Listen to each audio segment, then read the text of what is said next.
What Really Happened with your host, Mike Rivero.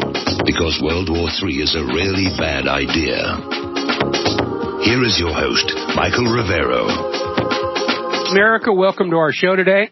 Pardon the frog in my throat here. And it is Monday, September 19th, 2016, start of a brand new week here. We've got a lot of stuff to talk about today. There, much better.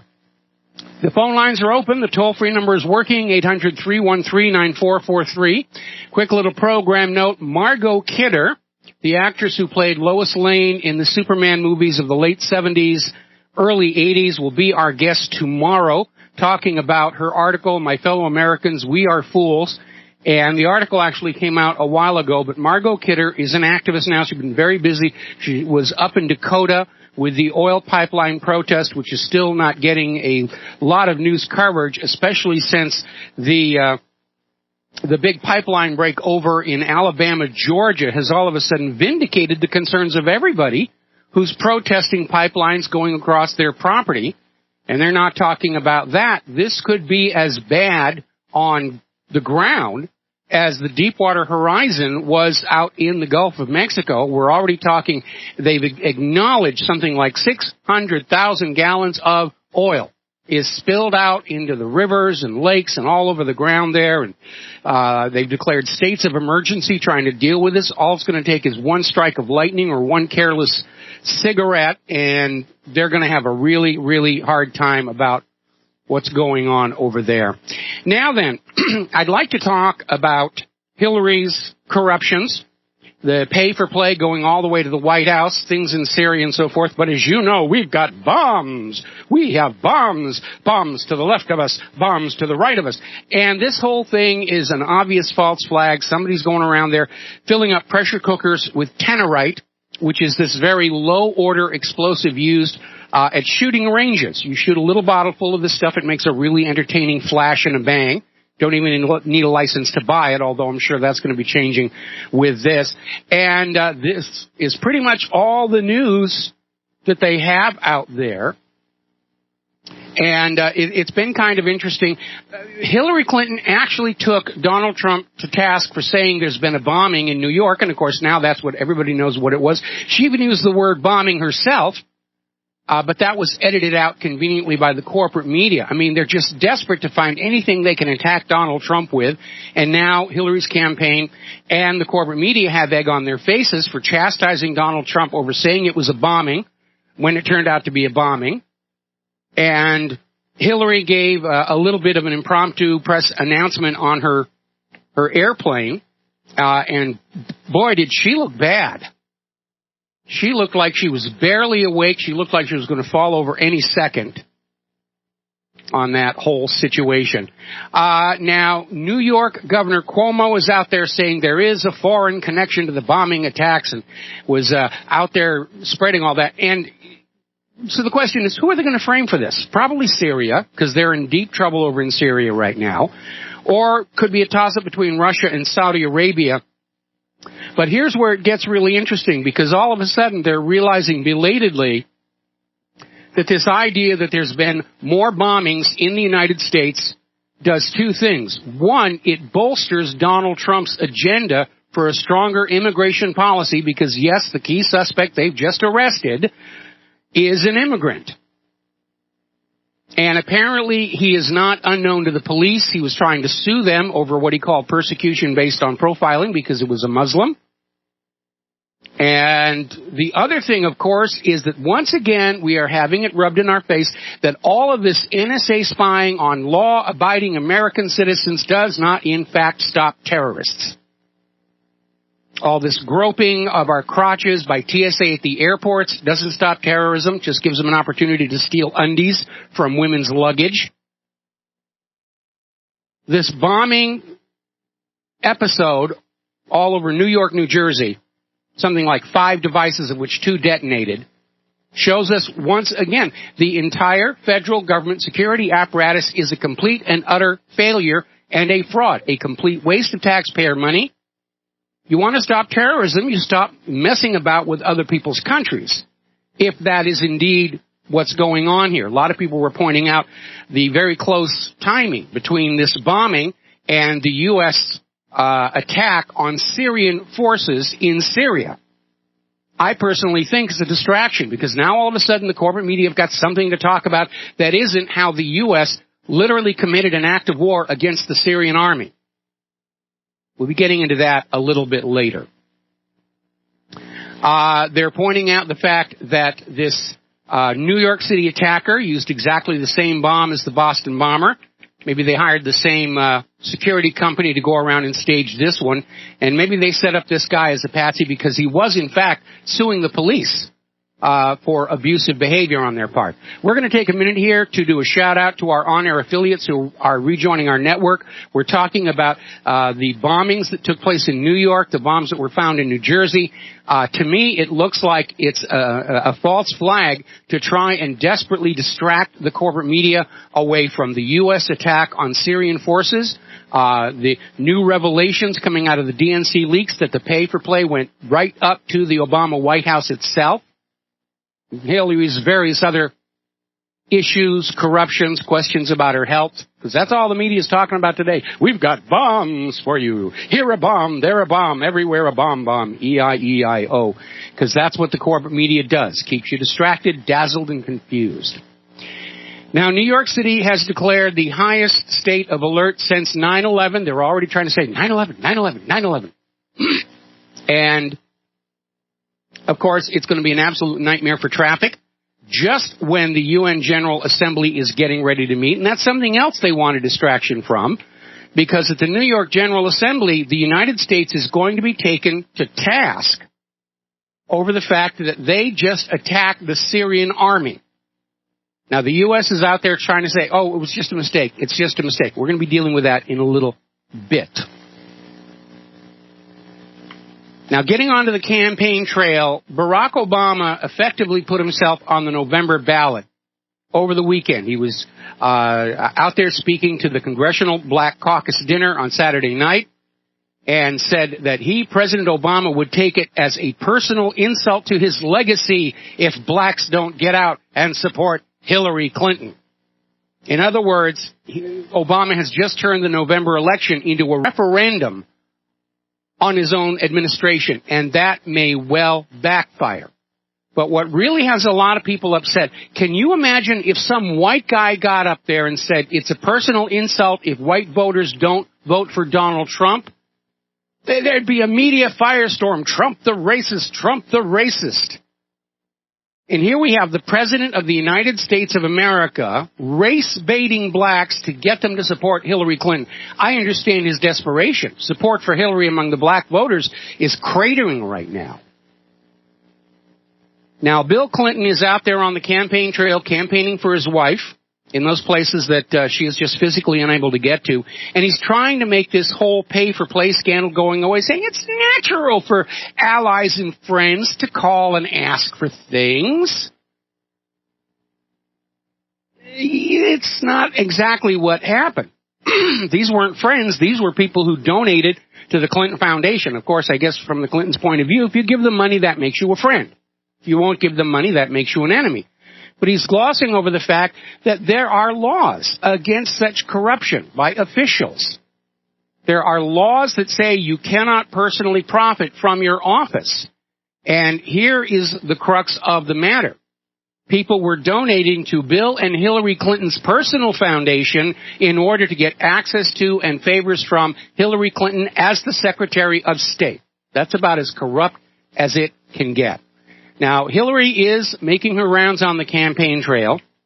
They're very short appearances. She's still not drawing any crowds. In fact, if you go back to that news conference she had in Greensboro, the first one after her little stumble on 9/11, it turns out they faked that one too. The crowd in the foreground has been added in, because if you look at the cell phone cameras, what is on their screen does not match the background. No flags, no Hillary. It's another put-up fake job. But Hillary's out there on the campaign trail and said that religious beliefs about abortion have to be changed. Now, she's pushing the abortion agenda, but she shouldn't have put it quite that way, because she just lost, if she ever had any, the Christian vote on that one. Religious people get very, very touchy when they're told their beliefs must change. Hillary Clinton is back to playing the woman card. She was speaking to reporters outside her campaign plane last Thursday, and basically saying somewhere in the future there'll be a PhD thesis about how sexism worked against me in 2016. Hillary's out there trying to say that the only people who could be opposed to her, they're sexist. They just don't want a woman president. And again, I don't have a problem with a woman as president. I have a problem with that individual as a president. There's nothing sexist about this. The issues are Benghazi, election fraud, secret private server with classified material, using the Clinton Foundation as a cover for tax evasion, hiring cronies, taking bribes from foreign countries, and on and on and on, turning Libya into chaos. More about that a little bit further into the show. The list of crimes and corruptions is endless, and that is the reason I'm opposed to Hillary Clinton. Not because she's a woman. It's got nothing to do with it, and it's an act of utter desperation on Hillary's part to be out there saying, oh, pay no attention to all the dead bodies and the corruption and everything. The only people who aren't voting for me, they just hate women. They're being sexist. No, actually, we're very, very concerned about the future of our country is what's going on here. Now, over in the Hillary campaign, they're starting to really feel the pressure, and they're beginning to panic because Hillary's poll numbers are dropping, and where they're dropping most is in the demographics Hillary had assumed were hers for the taking all along, meaning minorities. Hillary Clinton is losing support from the black and Hispanic voters, and she was counting on them to push her over the top, or at least get her close enough where the election riggers could steal it for her. And she's losing them. And mostly it's over that trustworthiness issue. It's like the Black Lives Matter leaders came on out and said, Hillary is saying exactly what we want to hear. We have no way of knowing she'll ever keep her word about it. And that really is the crux of Hillary's problem. Nobody can believe a word she says. All right, let's take a phone call. Roseanne in North Carolina. Aloha. Welcome to the show. What's on your mind? Hi, Michael. Remember when you've been saying a lot, be careful about them poisoning the well and yes. Careful what we believe in.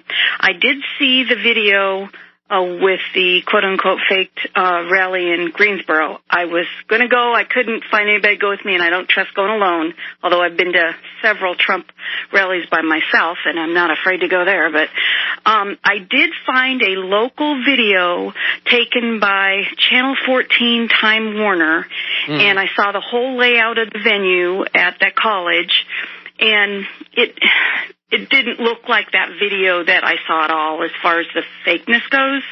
I just think they mess with the optics on how they place the people really far away from her, but from a camera angle from the back, it looks different. They look way closer than they really are.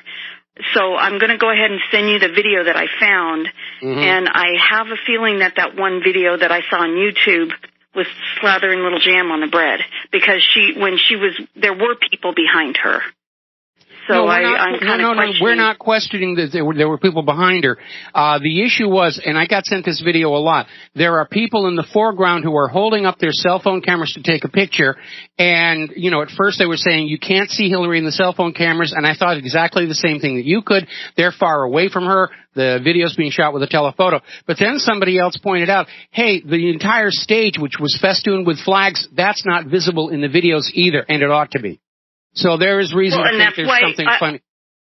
Okay? Well, and I just want to send you the video so you can see for yourself is all. Thank you. I'm talking about. That. I just want to send it to you. I appreciate that. Okay, have a good day. All right, thanks an awful lot. Now then, moving on here. Interesting little story coming out of the New York Post, no less. The liberal establishment's Clinton obsession is blowing up in its face. Actually, the establishment as a whole got behind Hillary Clinton, and it's blowing up in their face. Look how much election fraud took place during the Democratic primaries. Look how hard they were trying to derail Donald Trump because they wanted Jeb Bush in there. or somebody else who can be controlled. And they have bet the entire farm on Hillary Clinton, and Hillary Clinton is melting right before their eyes. And as far as the Democrats are concerned, I made this prediction back when Hillary stole the nomination. The Democrats are now chained to Hillary Clinton, and when she goes down, the Democrats will go down with her. Just like the Republican Party did with Richard Nixon, and it took them 10 years to recover from that, it's going to take the Democrats just as long to recover from Hillary Clinton. Because if Donald Trump succeeds in taking the White House, there is going to be a cottage industry of books about all that the Clintons were doing, all that the Bushes were doing, all the evil that came out of that gun and drug running operation back in Arkansas in the 1980s. That's all going to be pouring on out because the American people are going to realize something went wrong with this country, and they're going to want to know what it is. They'll never get it off the corporate media. And this is going to be when the independent media really stands up and takes its proper place within our society. Now, speaking of the corporate media, interesting little video we have linked to the front page of WhatReallyHappened.com. They were commenting on the aftermath over at CNN, the aftermath of how Donald Trump was able to use the press conference where they were going to try and grill him over the birther situation, and he turned it into this huge endorsement by high-ranking decorated military. And then at the end he said, I rechecked and Obama was born in this country, end of story. Yanked the rug out from under them. The reporters were so angry, they literally vandalized the stage after Trump had left. That was on video, and there was this newscaster in the front, and she's like looking over her shoulder and just shaking her head at the childishness of it all. So over at CNN, they're talking about the birther announcement and Hillary's recovery after Donald Trump came on out and said Obama was born in this country, was to come on out and say, well, this was all Donald Trump's idea in the first place. He may not be saying it now, but he was saying it before. He was at the forefront. This was all his idea. And CNN's fact checker was saying, no, actually, they were having a roundtable discussion and said, this came out of Hillary's campaign in 2008. And the moderator there for CNN was saying, I have a hard time believing that. And literally going around the table, everybody said, oh, yeah, we all know it came out of Hillary's campaign. And CNN cuts away from this discussion and immediately goes to another news story. That's why we call CNN the Clinton News Network, maybe, or the Clinton Nonsense Network. Certainly no news there.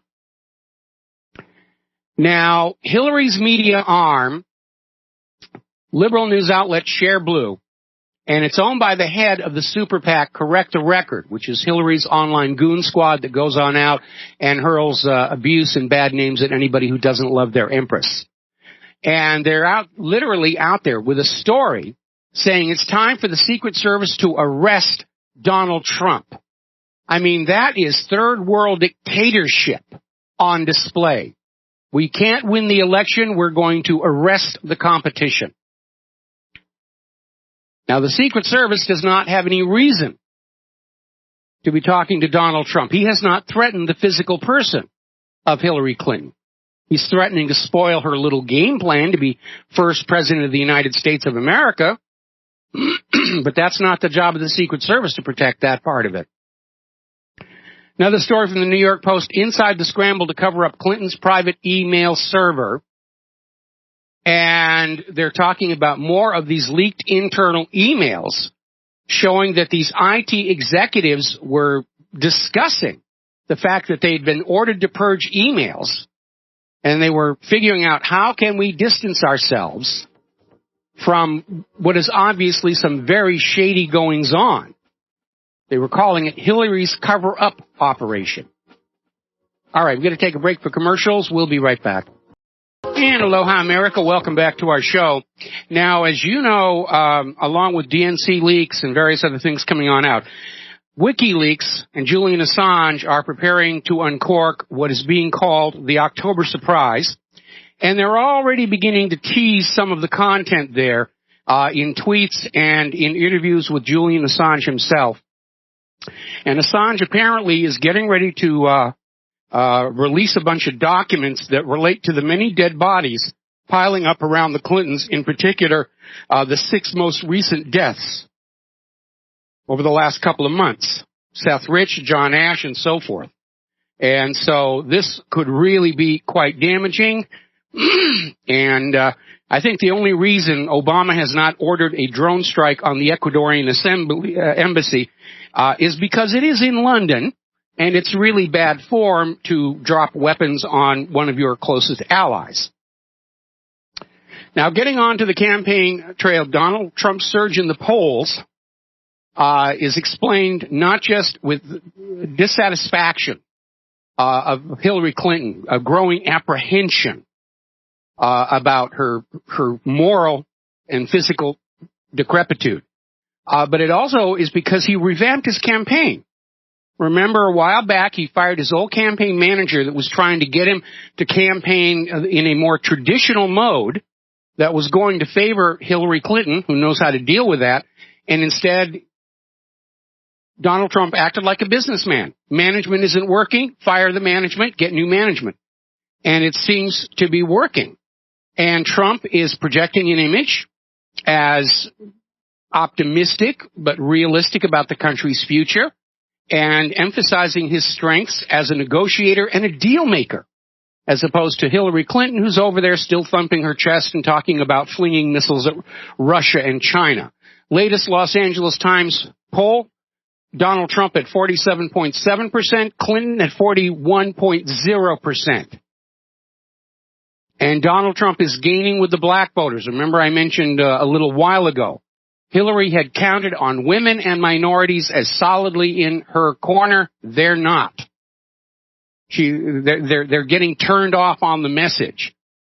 And it's not just the blacks and the Hispanics. More and more women are realizing that Hillary can get on out there and talk about supporting women's rights. And then you look at the way Hillary Clinton treated all of the victims of her husband's sexual aggressions, sexual assaults, and her accepting money from and being friends with foreign governments that are notorious for oppressing women. So again, it's that trustworthiness issue coming on back. And we are looking at an election in which simply having the most money is no longer a guarantee of victory. Now, 13 states, 13 states, according to the latest polls, are now in play. Pennsylvania, Wisconsin, Iowa, Colorado, New Hampshire, Nevada, Virginia. The surge is turning into a wave. People are so desperate to get into his rallies. There's actually ticket scalpers now who've gone on out and they buy the tickets early, and people want to get into Trump's rallies. They're paying as much as $200 per ticket to the scalpers. You know that's popularity when the scalpers are moving on in to make a quick profit here.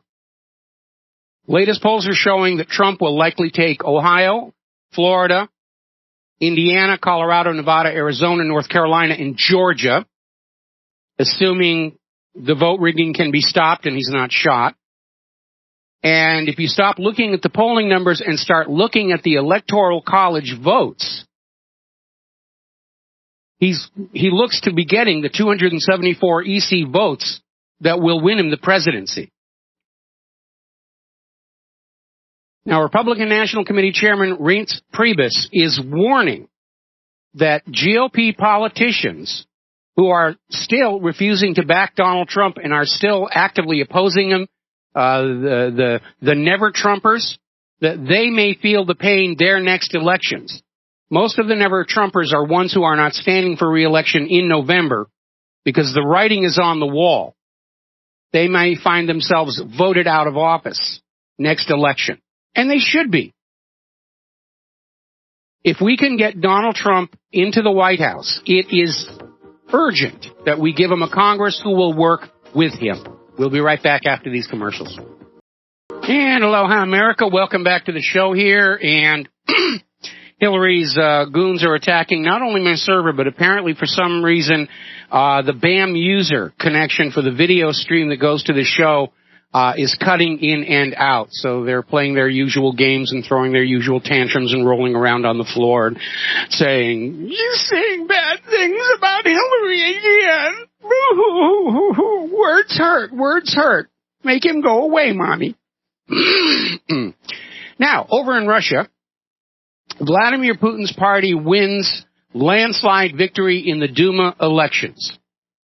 He's very popular with his own people, and that's an issue for the American political establishment, because nobody in our government has anywhere near the popularity that Putin does. And the Putin bashing is ratcheting up, even though nobody's buying it. In fact, last night, Claire and I were watching the National Geographic channel. They had a series of shows about the Titanic, and they were just advertising the heck out of an upcoming series of specials facing Putin. And the commercials were loaded with all this stuff about Putin, does terrible things. Putin dances barefoot on shag carpet, and Putin tears the tags off of his couch cushions. Putin passes wind in the elevators and so forth. And just really trying to ramp it up. And all National Geographic is going to do is further erode public trust in their output, as it were, especially because they've been on the forefront of pushing human-caused global warming all this time. So he did very, very well over there. Now, there's been a very horrible incident that happened over in Syria. And there we are. Basically what it comes down to is over the weekend, the U.S. coalition bombed a Syrian military base. And the base was engaged in a fight with ISIS, and they were on the verge of overwhelming ISIS, and all of a sudden the U.S. comes on in with an airstrike using white phosphorus. Now, that is a war crime to use white phosphorus on human targets. And the U.S. came out and said, whoops, our bad, an accident, all of those Syrians look alike to us. That's certainly not the point of view that we're getting from Assad's government. They view the attacks as intentional. Russia's out there saying very obviously, we've known this all along, but now it's obvious to everybody. The U.S. is supporting and protecting ISIS. It was an act of sheer desperation or possibly a provocation. And what made it really obvious what was going on is that ISIS attacked just 7 minutes after the air bombardment stopped. Which means somebody said, we are not bombing any longer, and ISIS said, okay, we're going to go on in and we're going to attack. And they went on in and took over some territory. The Syrian army promptly took it back. And it's a huge embarrassment. Now, the U.S. is still out there saying it was an accident. And they were out there attacking these Syrian troops, which is an act of war, with F-16s and with A-10s. Now, the F-16s are out there with GPS and guidance systems and so forth, but A-10s, because they're ground support aircraft, when they're deployed, they're sent out with what are called joint terminal air controllers on the ground calling in the strikes. So there were controllers on the ground that knew what the targets actually were. Danish fighters took part in this. 2 Danish F-16s were part of this. It was just, the whole gang was there.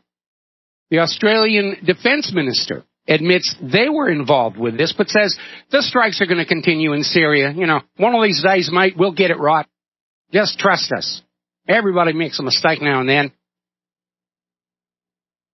Great Britain admits they were involved in this attack on the Syrian army. So we've got the United States, Great Britain, Australia, Denmark, and who knows who all else, all took part in what is being claimed to be an accidental bombing of Assad's troops. And the fact that ISIS attacked those troops just 7 minutes after the airstrike is just a coincidence. It's just a coincidence, really. And if you believe that one, I have some of Saddam's nuclear weapons to sell you. Now, there's speculation, according to this article in Sputnik News, that the reason the U.S. just hauled off and committed an act of war against Syria was to obfuscate the fact that they've lost control in Syria. They're on the verge of getting kicked out. Now, the U.S. desperately tried to make this somehow Russia's fault by claiming, well, Russia was informed. They knew where we were going. If we hit the Syrian army, it's because the Russians wanted us to. Russia, of course, is saying, no, there was no coordination. And they're pointing out that's because the U.S. has refused to cooperate and coordinate with Russia that this happened, if it's really an accident, and I don't think it was. Not too surprisingly, Syria has said the ceasefire is now over, and all of the terrorist groups and the moderate rebels are now targets. And it's escalated even further than that. Israeli warplanes have been attacking Syria to the south. Russia has now told Syria that as far as they're concerned, it's time for Syria to start shooting down Israeli warplanes. And what that means is that Russia will step in if Israel tries to escalate and retaliate. That'll bring in the U.S., and we'll be off in World War III for real. Now, Samantha Power did not make a very good impression over at the United Nations Security Council. She really didn't have anything to work with. And everybody who was in that meeting were looking at Samantha Power and saying she wasn't dressed up. She looked schlumpy. She looked like she'd just been dragged out of bed, and even worse, looked like she had a really bad hangover. So that when the Russian delegation is speaking about what happened, Samantha Power walks out to the lobby outside and grabs a bunch of reporters and starts screaming about all the horrible things Russia's doing. Russia's bombing hospital. Russia's, going to blow up the moon, or whatever the heck she was saying. Because she didn't have anything that she could say in that Security Council. Yes, the U.S. and its allies attacked the Syrian army. Period. End of discussion. Now, among the many leaks coming on out about what's been going on with Hillary Clinton and her private server is the revelation that a primary motive to go into Libya was, as we had suggested, Gaddafi's gold and silver reserves, on which Gaddafi was basing a new currency. He had the gold dinar, and he was going to have a smaller currency backed by silver, and these, of course, were threats to the paper fiat currency of the United States and Europe, and that was the reason, a primary reason, to go into Libya, fake a revolution, kill Gaddafi, and destroy his solid, trustworthy currency, because the rest of Africa was already saying they wanted to switch to the gold dinar. They didn't want to use the dollar anymore. It's completely unreliable. It's completely untrustworthy. Story coming out of Global Times talking about how China's sea fleet is showing tremendous growth. They have a lot of modern vessels, training, and structure. They're very, very capable. They're modern, new, well-maintained ships. Meanwhile, the Navy is still dealing with both of their new littoral combat ships being dry docked for major problems. The F-35, which was declared ready for combat, they've already had to ground a bunch of them because the insulation in the fuel tanks is starting to crack and peel. That debris gets into the jet engines, it clogs the fuel jets, and the engines flame out.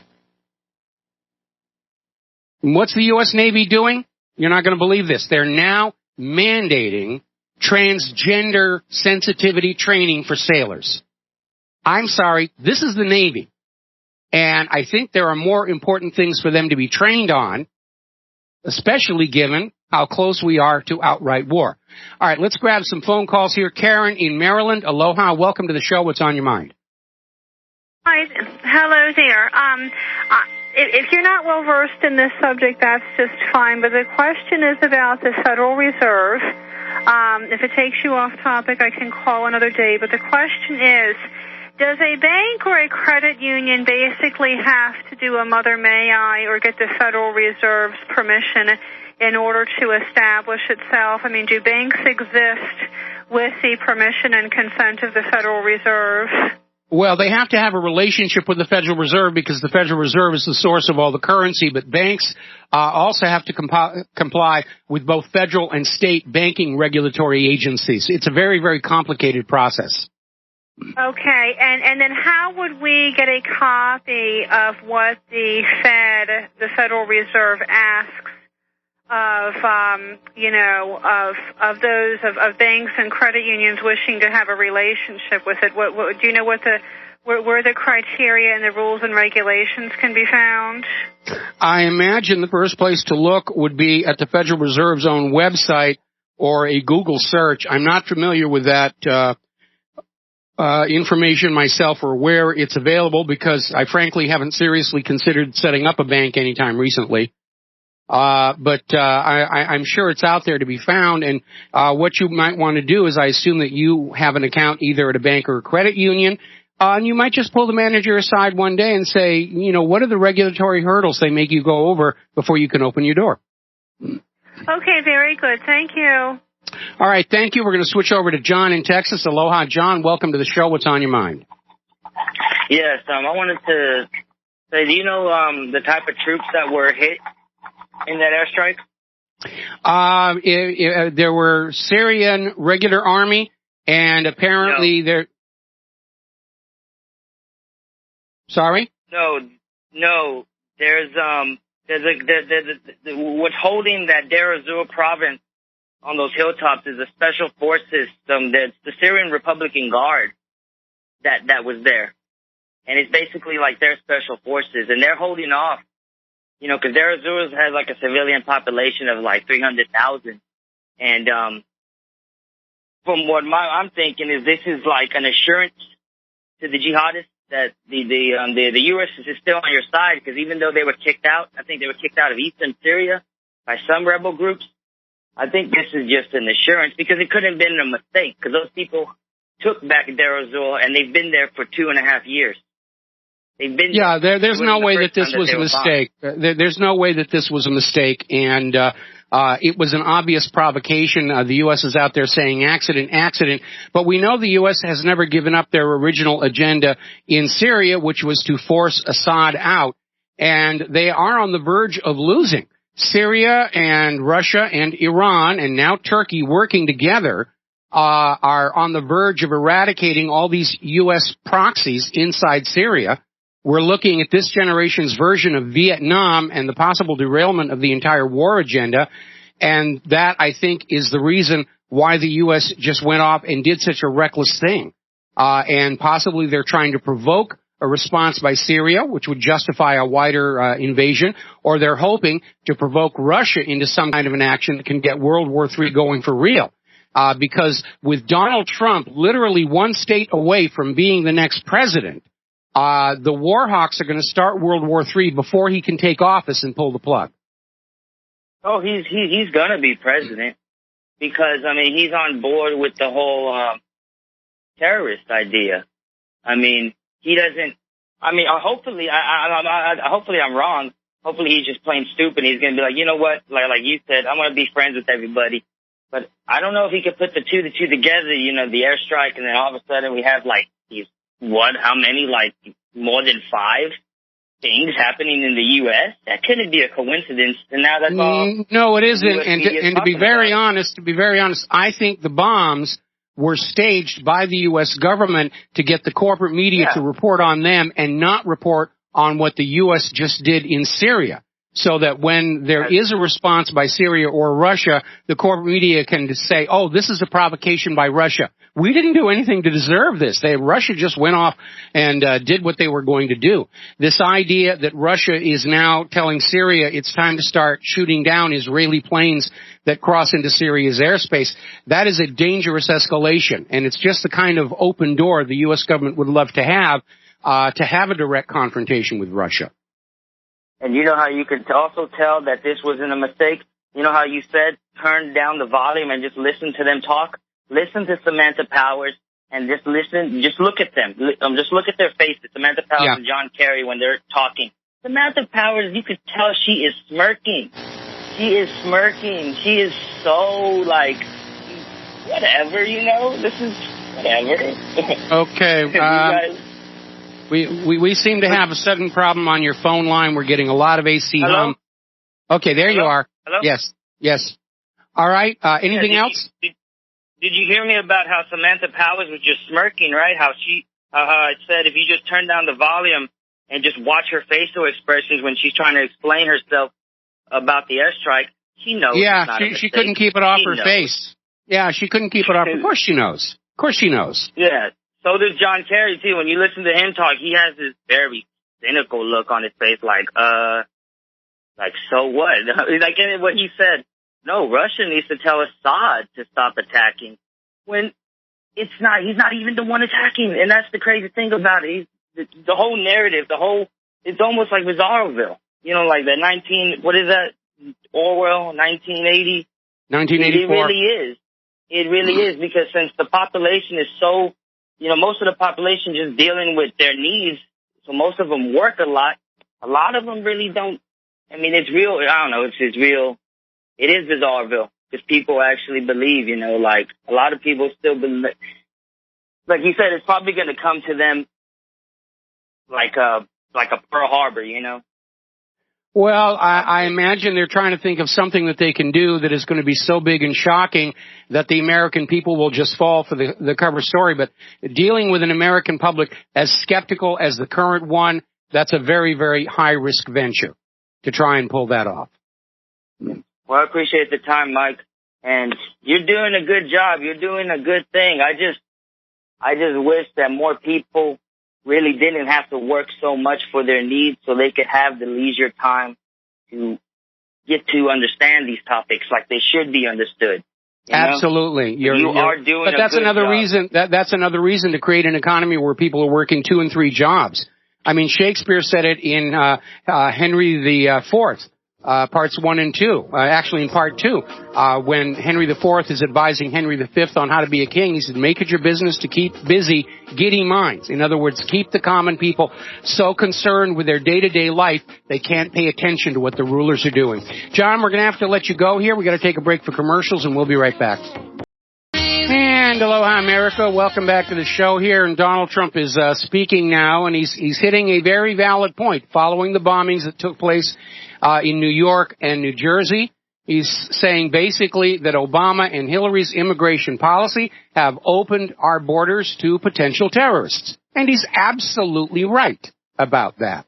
All right, we're going to go back to the phones here. Steve in California, aloha. Welcome to the show. What's on your mind? Well, I agree with your assessment on it. These were false flag events, government plan, no doubt about it. But, I did notice in the video where Hillary was speaking out about the latest bombings that she seemed very slow, very controlled, very poised. I mean, she appeared to be somebody who was under the influence of some major drugs, probably to mask her Parkinson's signs. I did notice that today, but that's actually not what I'm calling on. I just saw another comical thing of the hoax on global warming, climate change, and that the Weather Channel had an article today saying about 3 shark attacks in New Smyrna Beach, Florida yesterday. And the article after that said climate change is responsible, and we're going to see more shark attacks because of climate change. So I thought they're out there pushing that. Actually, the more people who go in the water, the more sharks are going to show up. They follow the food. I mean, that's just common sense right there.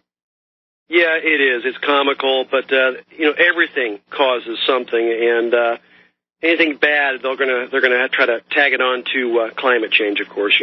Which is amazing because we've already got snow all over the U.S. now, and we're still in September. It snowed in Yellowstone. Hey, remember last June we had snow over here on the top of the Big Island. Yeah. And yes, during the winters we get snow up there by the observatories, but not in June. We don't get snow in June in Hawaii. Right. Normally. Hey, last question for you. Have you seen Snowden yet? No, I haven't. Claire and I don't go out to theaters, and it's an issue with how Claire reacts to those really bad seats in the local theater. So we're going to wait for it to come on to cable, but I'm hearing nothing but good things about it from everybody who's not on a government paycheck. Yeah, I will see it tonight, so if I call back, I will give you my review of that. See you. All right, I would appreciate that. Will do. Take care, Mike. All right, thanks an awful lot. Okay, let's see. I'm being asked to mention that we do have a working Listen Live phone number apparently we're actually maxing out the stream server for Republic Broadcasting, and so if you ever try and tune in and you're not getting a connection, there's 605-562-5111. And by the way, that number is displayed on the main page of WhatReallyHappened.com during our show broadcasts. All right, let's see. David in San Francisco. Aloha, welcome to the show. What's on your mind? Oh, hi, Michael. I've called you before about how Dick Cheney is behind ISIS, and his newest company is Genie Oil Gas. Oh, I hear the music. Yeah, David, can you stay on the phone here? We got to do a quick station identification, and I'm going to come right back to you as soon as we come back from these words from our sponsors. All right, let's see. We're going back to, I think it was David in San Francisco. And, David, you still there? Oh, sure am. And let me just tell you, it's a hot day out here. Okay. It's almost miserable hot. So it's one of those rarities out here. Hey, out here in San Francisco, I think I've told you this before. I work on energy issues. We pay attention to all sorts of different things revolving around energy. Well, Dick Cheney's newest company is Genie Oil Gas. And you can see their own website at genieoilgas.com. And if you go to the About Us section, you see the Strategic Advisory Group, and that includes not only Dick Cheney, but it's Rupert Murdoch, it's James Woolsey of the CIA, it's former Energy Secretary Bill Richardson. It's also got Jacob Rothschild. I wonder where I've heard his name before. And any number of other people, Mary Landrieu, the former senator from Louisiana. Anyway, they crossed both sides of the aisle. Many of those people were on Bill Clinton's cabinet, in his cabinet, as well as Rupert Murdoch and Cheney being as far right Republicans as you can get. And so when you start looking at this Genie Oil Gas, they were sold the mineral rights for the Golan Heights. And the Golan Heights, if you remember, was in 1967. That used to be a part of Syria. It was captured by Israel, and it's been held for about 30 years. And the United Nations has been demanding that Israel give it back to Syria, but Israel just would refuse time and time again. And now they're talking about openly annexing the land. Oh, it's beyond that. In 2013, if you just look up Genie Energy plus Israel or Genie Energy plus Golan Heights, you're going to see any number of major news press stories, Oil and Gas Journal, Wall Street Journal, whatnot, talking about how Netanyahu sold the mineral rights to Genie Oil Gas. And they've got, if I remember right, it's 153 square miles of drilling rights, fracking rights. They want to frack the Holy Land. They want to stick this gas in a pipeline and send it up to Europe where they'd get their best price. Well, they got to go across Syria's front yard to do that.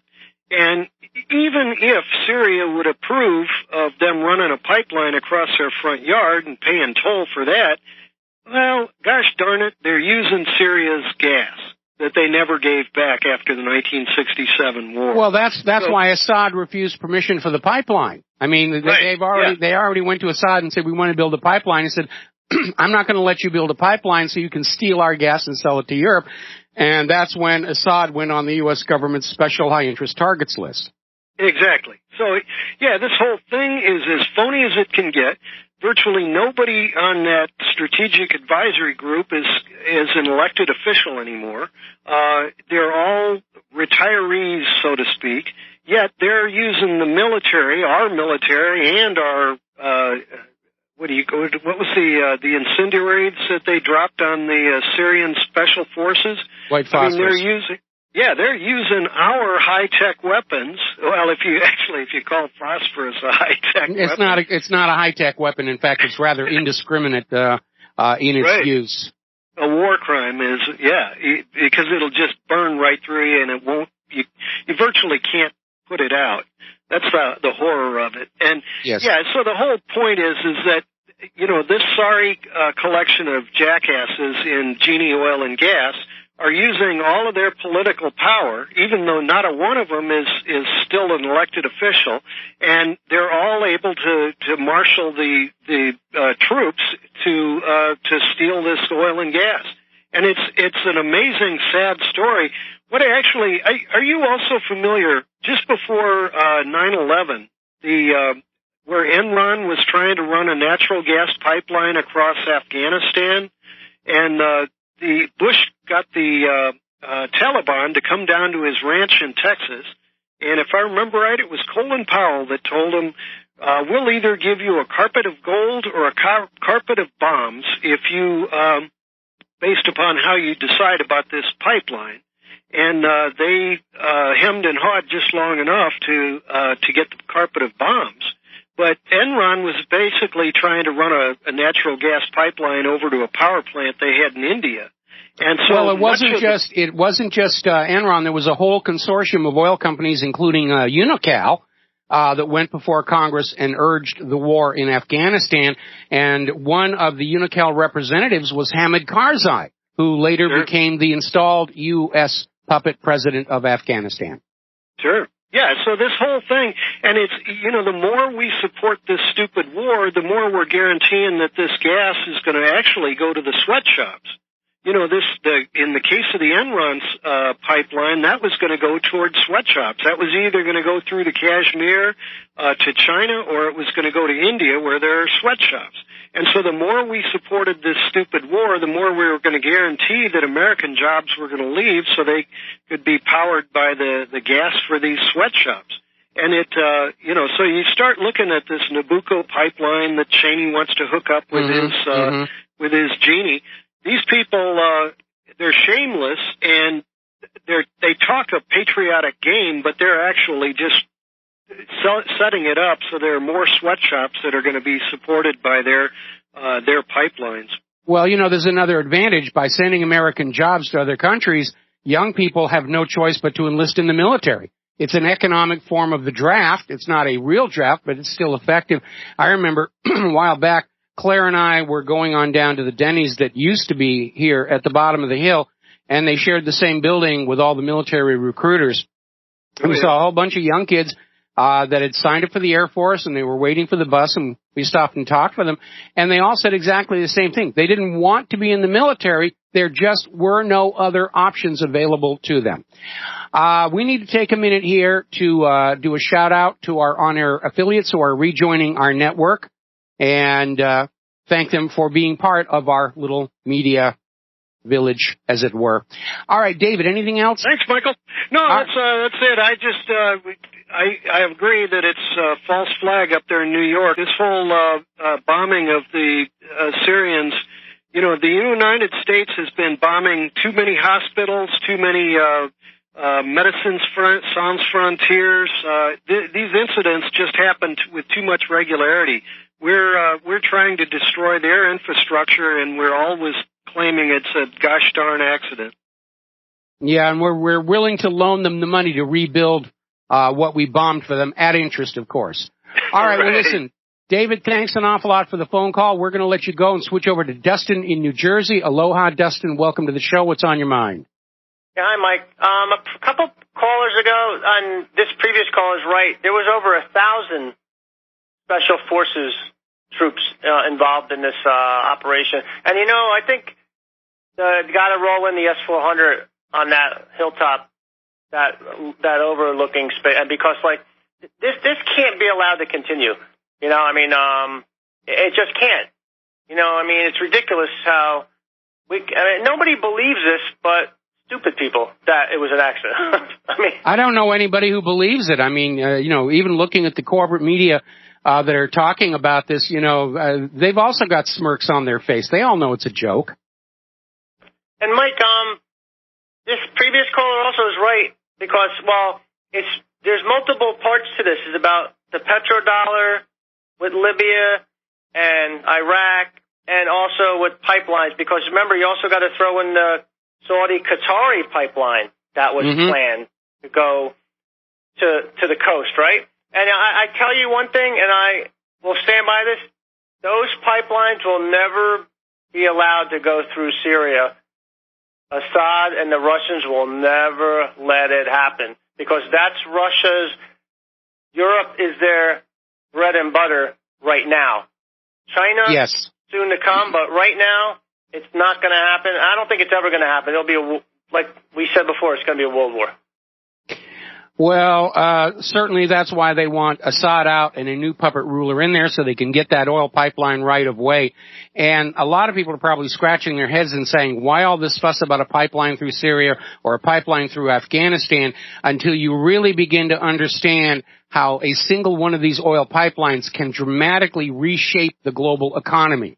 When you look at the sheer volume of wealth that is being shipped around the world through these pipelines, it's like in ancient times where they fought wars over trade routes.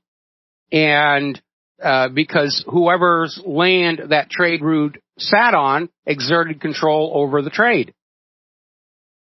And also remember, once Russia gets a lot of oil or gas flowing to China and then eventually to India, the need for Europe, they won't need to really supply Europe. And see, this is where the Russians and China's got us and the Europeans by the cojones, basically, because if they cut off the gas, this was what Ukraine was about. Basically, Germany will fail. Most of their businesses use gas, right? So the banks will collapse over there. Deutsche Bank's already on its way out. So you'll have a cascading effect. I mean, the game is over already, Mike. It's just if we were going to go peacefully or go down destroying everything. That's what it's coming down to, Mike. Yeah, it is. It is. All right, well, listen. Mike, yeah. All right. Thanks, Mike. All right, thanks an awful lot here, and we're going to let you go. Couple of developments coming out of the Clinton campaign. We're just now getting word that Hillary Clinton has been forced to cancel an event in California. The campaign is saying her pneumonia is back. Folks, if you know anything about pneumonia, it doesn't go away and come back and go away and come back. Unless it's aspiration pneumonia, which more and more people are thinking that's what she's dealing with, and why she can go out and hang out with people and not risk infecting them, because it's a non-infectious pneumonia that is a side effect of other problems with being able to swallow, to aspirate. The other interesting little story is apparently they tried to organize a volunteer for Hillary campaign in Ohio. Not a single person showed up to sign up to be a volunteer for Hillary Clinton. So apparently that's what's going on out there. All right, let's grab a phone call from Rebecca in Idaho. Aloha, welcome to the show. What's on your mind? Hello? You're on the air. I was wondering if you have a comment on the fact that Trump has got James Woolsey hired on as one of his guys. Well, it seems to be working ever since Donald Trump changed his management. He's now pulling ahead in the polls. I think you think Woolsey's good then? I think Woolsey, like so many other people, he's got a good side and a bad side. He's very effective at doing the job he's hired to do. The question is, what job is he hired to do? And I think Woolsey is one of those people who, if he's being paid to do good, will do good, and if he's being paid to do bad, he'll do bad. Okay, thank you. All right, thanks an awful lot. We're going to let you. I'm going to let you go now. All right, I'm going to let you go now. All right, thanks an awful lot. Okay, over in Spain, 2 vessels with all female crews have set sail for Gaza, and they're going to try and break the 9-year Israeli blockade on that coastal Mediterranean strip. And this is the women's boat to Gaza is the 4th of its kind. And 30 female activists and high-ranking officials are aboard. And I wish them a lot of luck. Now, most sensible people would say, all right, they're women, you got to treat them gently. There are 2 factors working against that. First of all, to the Israelis, if you're running a blockade, you're running a blockade. And I don't think the fact that they're women is going to cut them any slack. The other part of it is in this modern age of feminism, where they're going on out and saying we're the equal of men, they could wind up being treated the same way that Israel treats the men. put on the deck and have a bullet fired into their forehead. But we'll see how this transpires out. Right now, Israel's in a panic. They have, for decades, succeeded in this major propaganda campaign to convince the world that Israel is good, the Palestinians are bad, and that everything Israel does to Palestine is perfectly justified. In fact, we have a documentary on the front page of WhatReallyHappened.com that's just shows how amazing it is that Israel has been able to completely bamboozle the American public over what's really going on over there. And there's nothing new there. One of the show's supporters sent me a pair of Reader's Digest from World War II. And in one of them, there's an article about the conditions in Palestine. This is before Israel was even founded.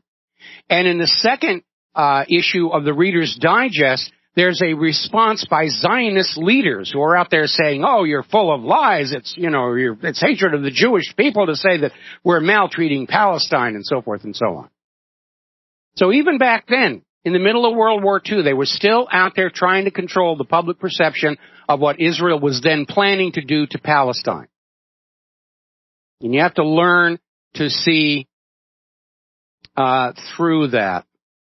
Okay, let's see. I am still getting email from people. Apparently, BAM user is having some kind of an issue today where the video playback isn't working, so I suppose I could do all kinds of silly things here on the air and nobody would ever see it. Let's see. Now, Justice Minister Aiea Shaked of Israel was participating in a conference on Sunday held by the Jewish National Fund in New York and came on out literally saying the BDS movement is a terror organization and everybody who supports boycott, divestment, and sanctions is a terrorist. This is the measure of just how afraid Israel is that the world is finally seeing through all their lies and deception. And they're only going to make it worse with ridiculous statements like this. Boycotts are a recognized form of peaceful political protest. It's protected by the First Amendment. Gandhi used it to get the British out of India. And for Israel to claim that boycotting Israel is an act of terror is just complete nonsense.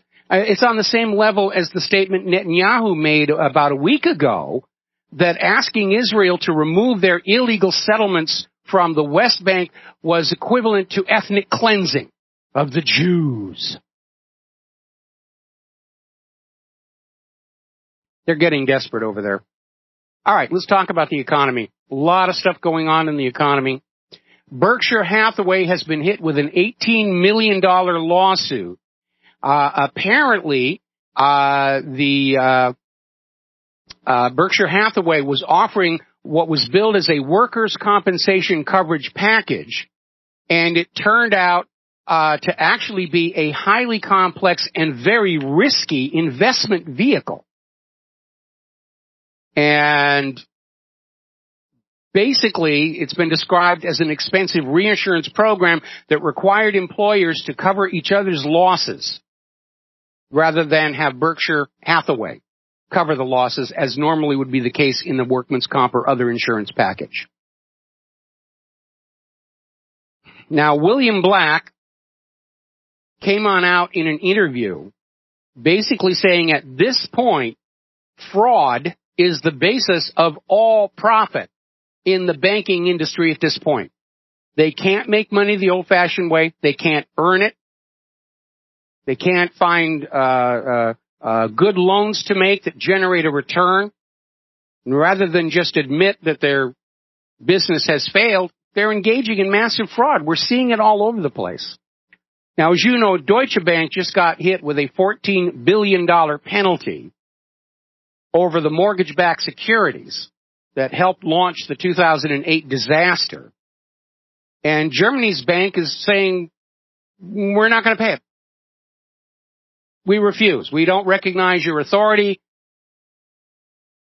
At this point, I think if there are any Deutsche Bank assets inside the United States of America, it's time to start seizing them under the RICO laws. But here we have on display where bankers see themselves as above the laws of the nation states. And that is very, very dangerous. We know the dollar is king, but we didn't intend for it to be an emperor. All right, we're going to take another break here for commercials, and we will be right back. And aloha, America. Welcome back to our show here. Sorry for the frog in my throat here. We're going to go back to the phones. John in Barbados, welcome back to the show. What's on your mind? Well, I want to make a comment first, Michael. The disgraceful exhibition that we saw from Samantha Powers, the U.S. ambassador to the UN. I'm hearing some noise in the background. Do you have something playing there? No, nothing playing now. In fact, I've got my noise suppression unit on. Oh, it should be absolutely silent. But anyway, I've got some news from somewhere. Okay, go ahead. I got some news for you. According to my sources now coming out of Syria, the Russian and Syrian air forces are now doing round-the-clock 24-hour bombing of ISIS, al-Nusra, and all the other Takfiris. They've just thrown caution to the wind and are going after them all. And it looks like this attempt to get a war against the Syrians surrounding Aleppo, the city, is now fading because of this huge air campaign that's taking place in Syria. And so this bombing that the Americans did and that Samantha Power, the ambassador, was laughing about, has seemed to have galvanized the Syrians and Russians into all-out action, and it looks as though it's going to be a real bloodbath taking place over there. Well, Russia and Syria were trying to walk a very fine line because officially the U.S. position was they were in Syria to go after ISIS and Al-Qaeda, and they were trying to just diplomatically go along with that. But with this attack on Syrian armed forces, the mask has come off, and so Russia and Syria are saying this whole thing about moderate rebels and protecting them and going after only the really bad, that's non-operational. And yeah, they're going to go after everybody. They're going to do a full court push. They're going to scrub them all out of Syria. And at that point, the U.S. doesn't have any business being there. And we will have this generation's version of Vietnam. Well, I think the other point that I want to make is that just a day or so before this bombing of the Syrian Arab Army camp, they bombed a load of civilians leaving Manbij in northern Syria. They were fleeing the Turkish army and the fight between the Turkish army and the local militias, and America blew them away. More than 200 women and kids. Yes. And of course that's been overshadowed by this attack on the military base of the Syrian army in Deir Zur. But it's the whole thing is falling apart for America.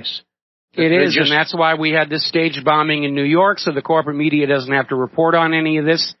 While Obama and the rest of the war hawks figure out what they're going to do next, and they really have to be in a panic. I mean, with Hillary Clinton again canceling campaign appearances because of her health, it's obvious she's not going to make it. And you're going to see Donald Trump's going to get another huge surge in the polls with this news. Well, I believe, actually, I've been looking into various aspects of what people have been saying about Hillary, but I think what's really taken place is she had a stroke in the subcortical part of the brain. And I think that's why she looks to be wearing a catheter and what have you down a leg into a bag and various other things, because that's the part of the brain that controls the autonomic functions and balance. Well, that's why she's having to wear those that Fresnel prism in her eyeglasses. In fact, more and more, when you look at her when she's speaking, you can tell that the eyes they're pointing out, they're not lining up. And that's a symptom of a subcortical stroke that she may have had before, and maybe she's had another one on 9/11. but she's obviously a very ill woman. And at this point, I think the perception is she may not even make it to the election, let alone to serve in the White House. John, going to have to let you go. Got to take a break for commercials. Back with another phone call after these few words. And aloha, America. Welcome back to the show here. We're going to go back to the phones. Tom in Minnesota, aloha. Welcome to the show. What's on your mind? Yeah, I'm live near St. Cloud where that mall stabbing took place, and I shop there quite often, and I thought I'd give some insights knowing the area, and that's that Governor Goofy, Mark Dayton from Minnesota, recently made a statement for people who didn't like that they were making St. Cloud a Somali refugee city. That yes. If you don't like it, you can move away. I remember that, and you remember who brought in all those Somali refugees? Secretary of State Hillary Rodham Clinton, and then she has the gall to get on up and say that terrorists are being enabled by Donald Trump. Yep, and there's areas I don't go into St. Cloud because I know that a friend of mine used to live in them, and now it's all Somali, Muslim. They're ready to put up minarets and call to prayer blasts over speakers and stuff. They're getting that powerful. Okay, now, hang on. I want to make a point here. I don't have a problem with the free exercise of religion. Okay, if they want to put up mosques and behave peacefully, that's just fine, because under that First Amendment, there is no single recognized state religion in the United States. They are all put on an equal basis. Christianity, Judaism, Islam, Pastafarianism, whatever. They're all put on the same level. So I think the building of mosques in and of itself is not a problem. The problem for me is that this uncontrolled immigration is bringing to this country the worst representatives of those home countries. Because the people who are doing well in places like Somalia, they're not going to move. They're going to stay exactly where they are. And so what this whole refugee migration thing is, it's a giant filter where we're winding up taking in people who couldn't make it in their home countries. In many cases, they're fleeing prosecution. And yes, some of them are potential terrorists who are simply walking in through the open borders and just taking up residence wherever they want. Right. To qualify my statement, I have the same problem with minarets calling to prayer as I do with Christian church bells ringing and disturbing the peace. But anyways, one thing they did is the mayor and the police chief got there, and this were patting themselves on the back about how they handled the whole situation. The typical, they're all lined up in their press conference and, congratulating each other. It's a typical scenario, but they barely got around to talking about it. It was a part-time cop from Avon who was off duty, who lives in a town a half hour away, who shot the guy and ended the situation.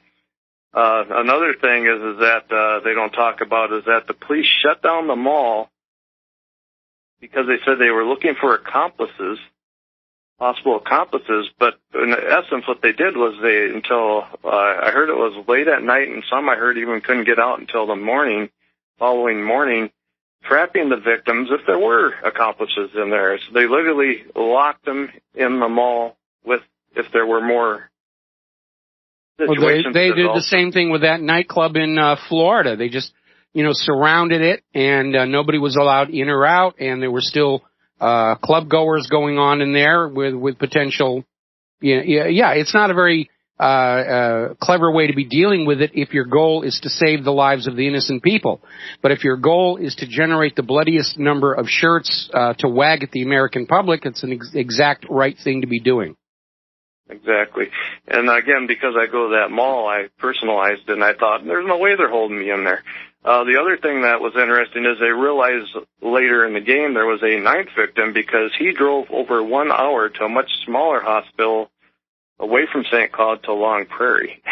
And so it'd be interesting to know what that guy's story was, why he literally drove from the biggest city in the area to a small town hospital over an hour away. That was within his Obamacare network. Okay. That's it then. That's all I got. All right. Thanks an awful lot for the phone call. We're going to switch over to Bob in Colorado. Aloha. Welcome to the show. What's on your mind? Hey, how are you, Mike? Aloha to you. Yeah, I was calling because you were talking about the phone problems and so forth, and I've already gotten like 5 or 6 messages that you are now on the show. It keeps coming across the emails, so all kinds of goofy stuff's going on. I listen to you and a few of the other talk show hosts. Can we back up here a second? You're getting email that says you're on my show? No, that, you send out a email, I guess, when Bamboozer is now broadcasting. Oh, yeah. Yes, there is an automated email that announces, for people who sign up, that announces when the Bamoozer begins. But there's some kind of a major problem going on over there. I'm looking at the logs here, and there's all this reestablishing connection. It could very well that we're being hacked, that somebody's trying to DOS that Bamoozer server, because there's a hard upper limit on the number of streams it will support. I pay so much per month for so much streaming video, and it's relatively easy to overload. I used to have a chat room on Bamoozer, but I had to shut it down because I couldn't monitor it during the showtime, and all the Israel firsters were getting in there to scream about how I'm an anti-Semite and, want Hitler to come back and all the rest of that nonsense. This is just the reality of being in the independent media and living under a government that thinks playing dirty is their divine right, as long as it allows them to hang on to power. But I think we're going to be seeing some major changes, especially if Trump gets into the White House, where the core media has destroyed its own credibility. They're not going to get it back anytime soon. And I think we're going to start seeing more of the resources come over here to the independent media because we've got the audience now. Well, one of the reasons I said it, I listen to Joyce every morning, the Power Hour, and she's been having some serious problems with her phone lines also. And my opinion is, and, you've talked about this, many guests have talked about it, that, I think it's really to the point now with all the stuff with the wars, with all the stuff with Clinton and Trump and everything else, I don't see how they're going to allow the Internet to even continue here before the elections. I think the whole thing is just falling apart so fast. And that's why Yahoo and everybody else, everything is so screwed up. I mean, I get online and it just sits there and looks at me like nothing's happening, and it keeps going worse and worse and worse. So have a great day, Mike. I just wanted to bring that to your attention. All right, well, thank you very much. I know that one of the major ISPs suddenly closed their doors and was acquired by another company. They're the hosting ISP for 12160.info, and that website is apparently invisible to much of the United States. It works just fine out here in Hawaii, and it's also very slow. So there may be something going on with the net. It's hard to tell. Is this deliberate, or is it just the fact that our infrastructure is in a serious state of decline and deterioration, as evidenced by that Colonial Pipeline rupture, which is causing so many problems over there in Georgia and Alabama. The issue for shutting down the Internet, they can't just turn it all off because too much of our economy is now dependent on that net. What they're trying to do is to find a way to shut down people who are critical of the government and do not support the establishment candidate. My server for WhatReallyHappened.com, it's under constant attack. And, I've written a bunch of software to keep it running, despite the attacks. And I'm always having to write more because they're coming up with new and sneaky ways to try and get on in and break the thing. And that's just a reality. We're literally fighting a war for the truth, here on the Internet. And we're dealing with an enemy that has no respect for the First Amendment or political dialogue or due process. These people are honestly convinced that lying, cheating, and stealing makes them better human beings, and it doesn't. They're just human beings who are willing to lie, cheat, steal, and kill. And the fact that they resort to dirty tricks is basically a flashing neon sign that they understand they don't really have any way to win an honest, open, and fair debate. So they have to cheat, and they think cheating is their divine right because they're serving a higher, more noble purpose, which is the first woman president in U.S. history. Huzzah, huzzah, huzzah, huzzah. All right, let's talk a little bit about the economic news. We are seeing a spike in home flipping. In other words, people who buy a home not to live in, but in expectation that its price is going to go up, and then they immediately resell it. And home flipping has now hit a 6-year high, telling us that the bankers on Wall Street have gone back to that same game that led to the 2008 crash. They're frothing up the value of real estate to create artificial equity, and it's a bubble, and it will burst, and we're going to have another major downturn. So, on to the subject of immigration. Apparently up in Sweden, people are outraged over an ad that's appearing in the Swedish media saying that it is time to assimilate the new cultures and people and recognize that Sweden is now a new country in which hereditary Swedes are now a minority. Maybe they're even going to come up with a new name for it, because the goal of all of this blending of ethnic groups all over the world is to destroy regional sense of identity, regional culture. Because if you have a strong sense of who you are and who your community is, you are much harder to control. So George Soros and his ilk are trying to dump 7.5 billion human beings into a giant cocktail shaker and just give them a good vigorous shaking and pour them out all over the planet so that they can drop the national borders. And it's not working out very well, is it? Violence, rapes, high crime. It's just not working at all. Now, apparently, in the city of Zaandam in the Netherlands, crime by Turkish refugees has reached a point where the local citizenry are forming their own vigilante groups because the government and the police won't do a thing about the problem because they're all part of this new world order. Everybody has to learn to get along with each other, and you're going to have to just accept that they're different. Forgetting that all of these people coming in from all these other countries, the first thing they want to do is change the country they're moving into the country they just ran away from. And that is a certain attitude of disrespect. Now, the U.S. government is claiming that because of a mistake, 858 immigrants who had pending deportation orders out of a concern over national security, fraud, criminal backgrounds were instead granted citizenship. 858. It's a mistake, really, honest. It's just a mistake. You know, and if you are a victim of crime by one of these people with known criminal backgrounds and national security concerns, well, just remember it was an honest mistake here. Now, Theresa May is heading to New York for the UN General Assembly meeting to demand action from the United Nations on the migrant crisis, saying simply, we, Great Britain, can't deal with this.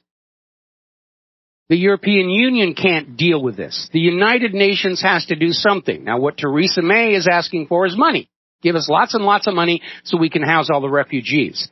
My suggestion is the United Nations should come on in and stop all these U.S. wars of conquest that made those people refugees in the first place. Sounds like a really good idea to me, which is why it's never even going to reach the floor at the United Nations. Okay. Now, Angela Merkel has just had a major drubbing in the Berlin elections. In the elections to elect a new city government in Berlin, she suffered a historic loss. For an incumbent, was the worst result in Germany's history. And the issue for the voters was the open borders immigration policy. And yet Merkel is still out there saying that she's going to continue that policy as long as she's in office. Now, remember what I said about corporate media is in decline. The independent media is on the ascendancy. I think there's one illustration here. Glenn Beck has lost 34.5% of his website traffic ever since he started backing Hillary Clinton. It's 10.2 million hits. That's a major, major hit.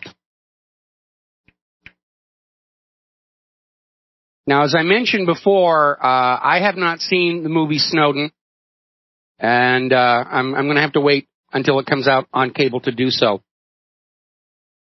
We're old people out here, what can I tell you?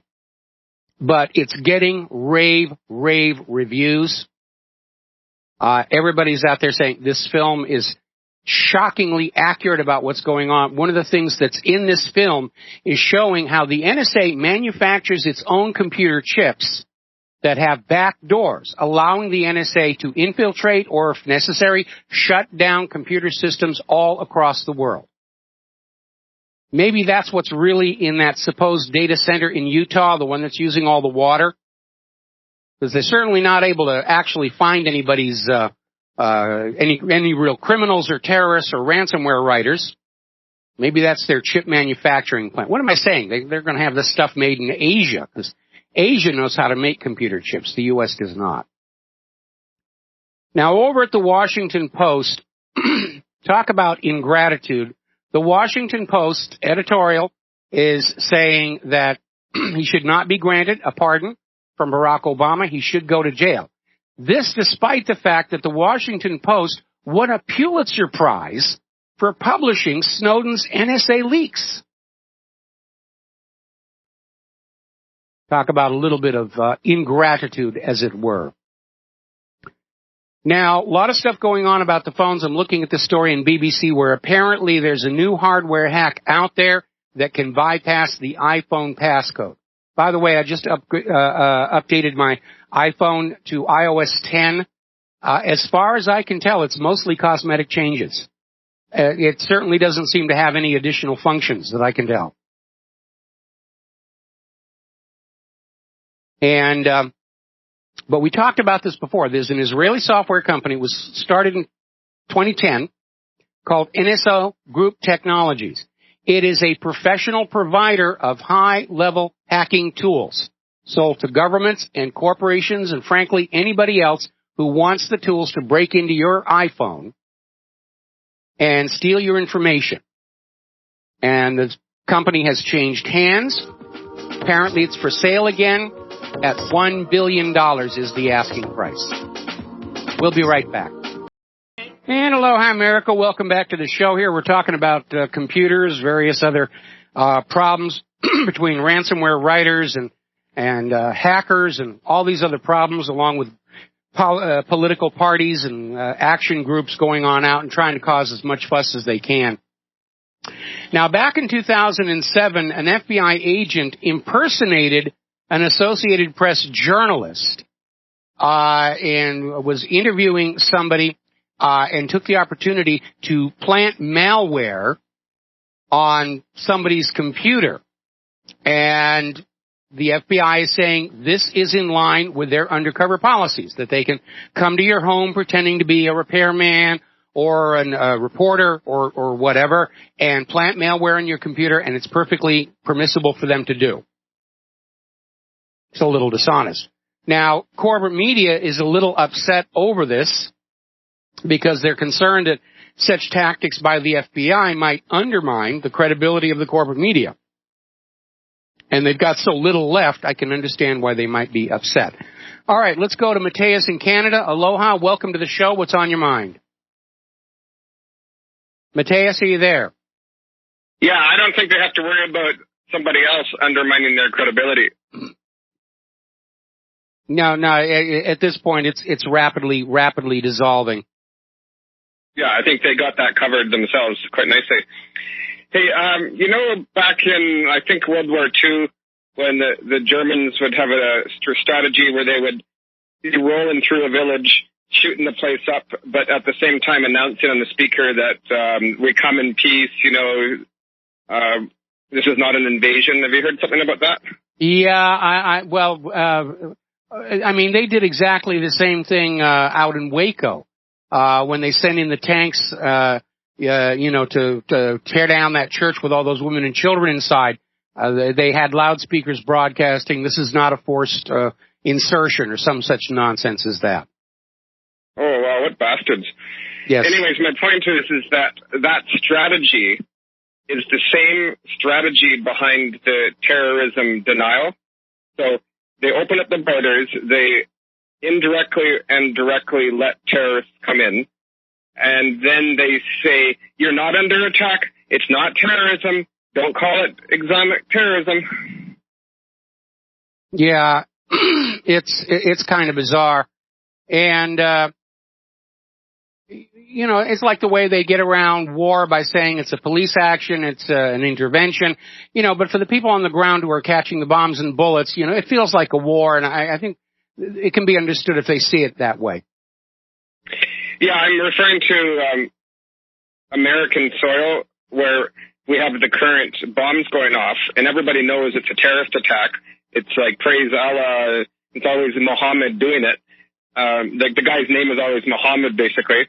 And they're asking if you're Muslim or not before they're killing you. So obviously it's terrorism, but we have the federal controlled media trying to tell us that it's not terrorism as much as they can.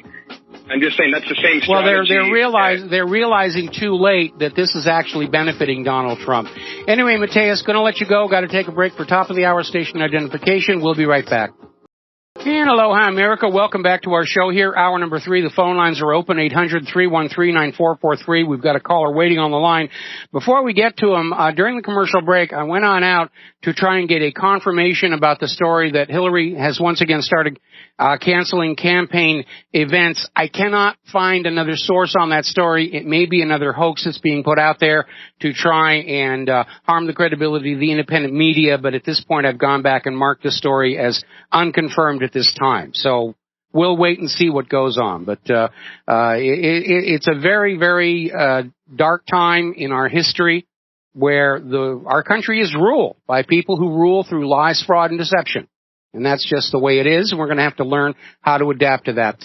All right, we're going to go to the phones. James in Kansas, aloha. Welcome to the show. What's on your mind? According to David Nassau, N-A-S-A-W, who's a Ph.D. in history at City College, New York, he wrote a book called The Patriarch, The Life and Times of Joseph P. Kennedy, and he says that there's no proof that Joseph P. Kennedy was ever a bootlegger. There was a guy whose name was Joseph Kennedy, Daniel Joseph Kennedy, who was a Canadian, who during the dry period was supposedly, some of his booze ended up in the United States, but it had nothing to do with the guy who was the father of our president.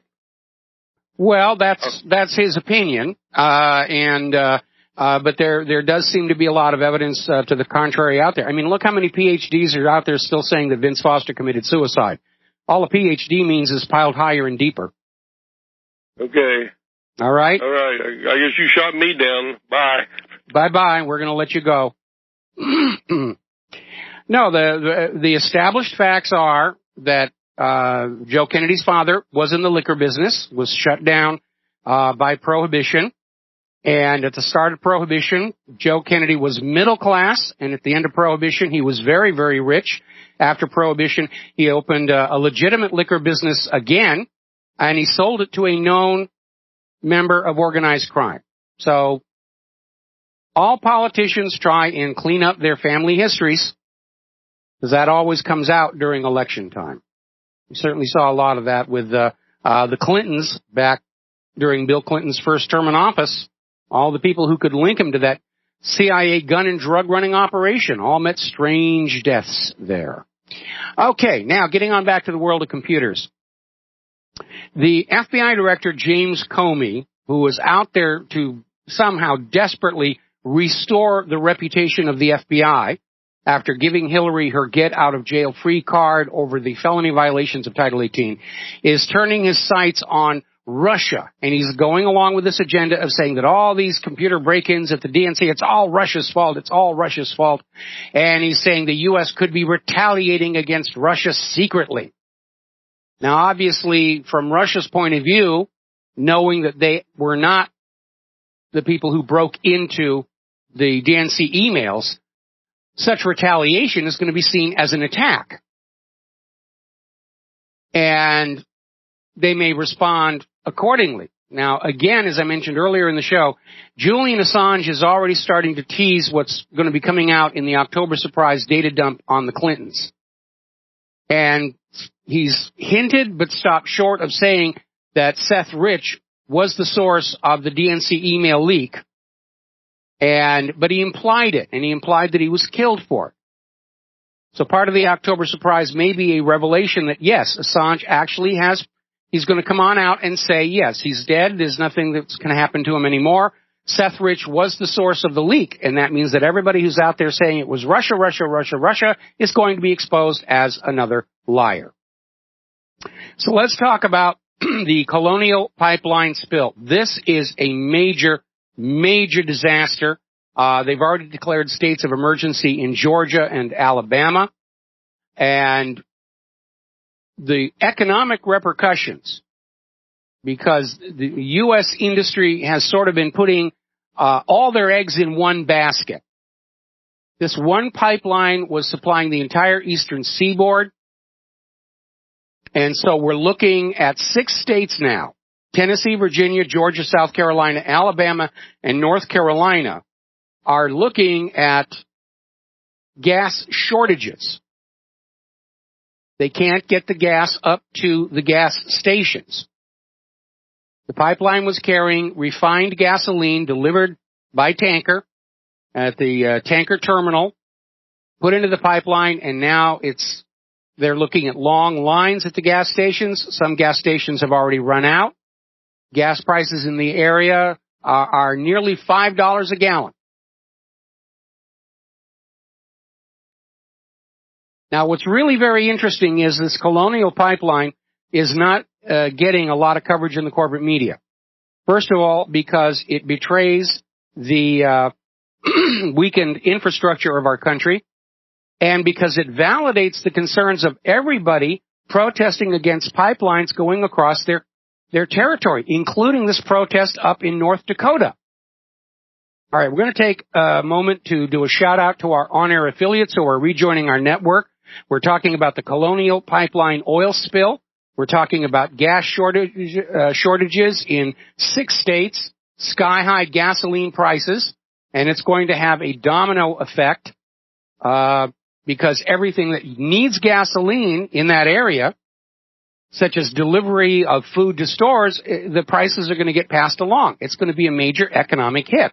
And that is something that the incumbent politicians do not want to see in the run-up to an election. And the environmental damage is just horrendous.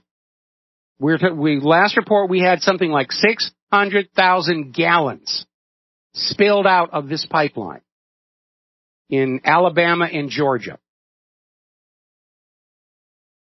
And it validates the concerns of people who protest against pipelines being run across their territory, their lands, including the protests up against the North Dakota pipeline.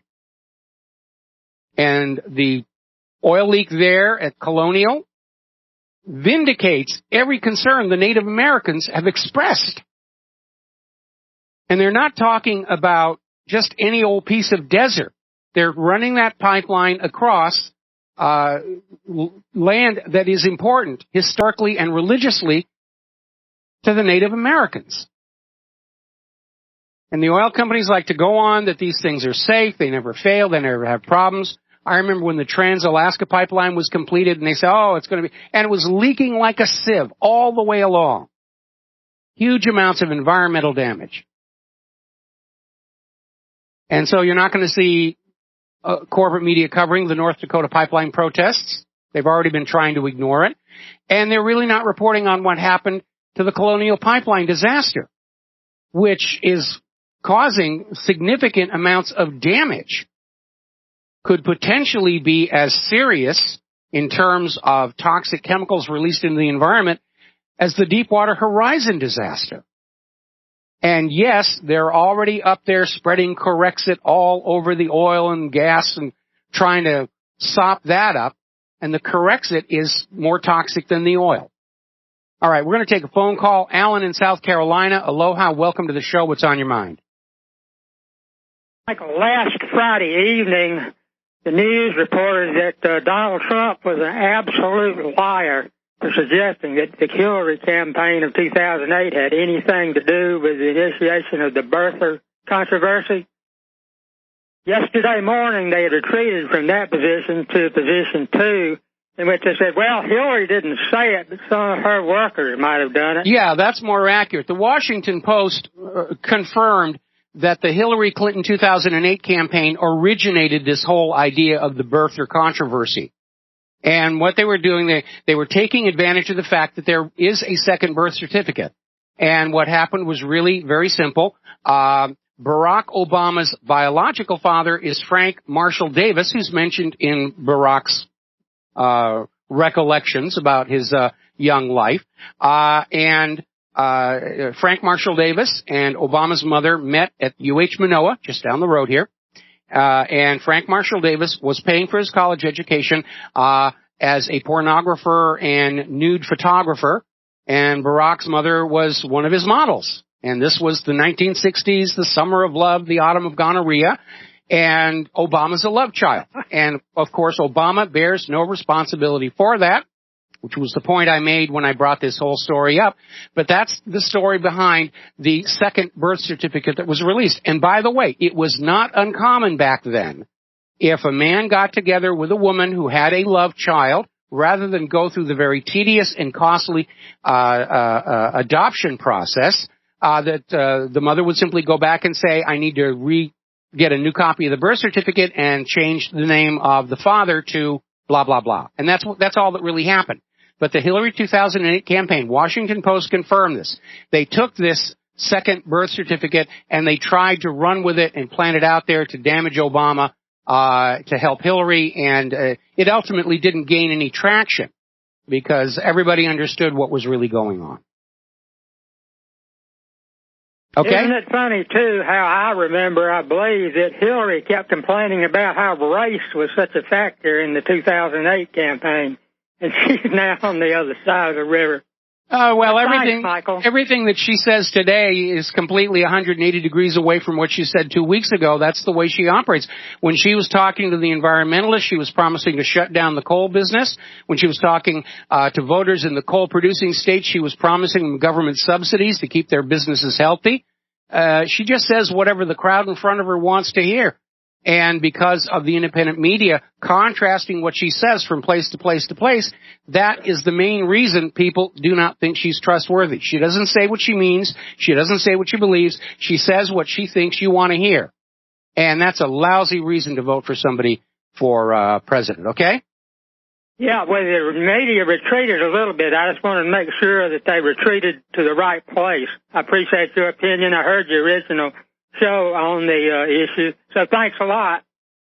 All right, thanks an awful lot, Alan. We're going to let you go and switch to Keith in Montana. Aloha, Keith. Welcome to the show. What's on your mind?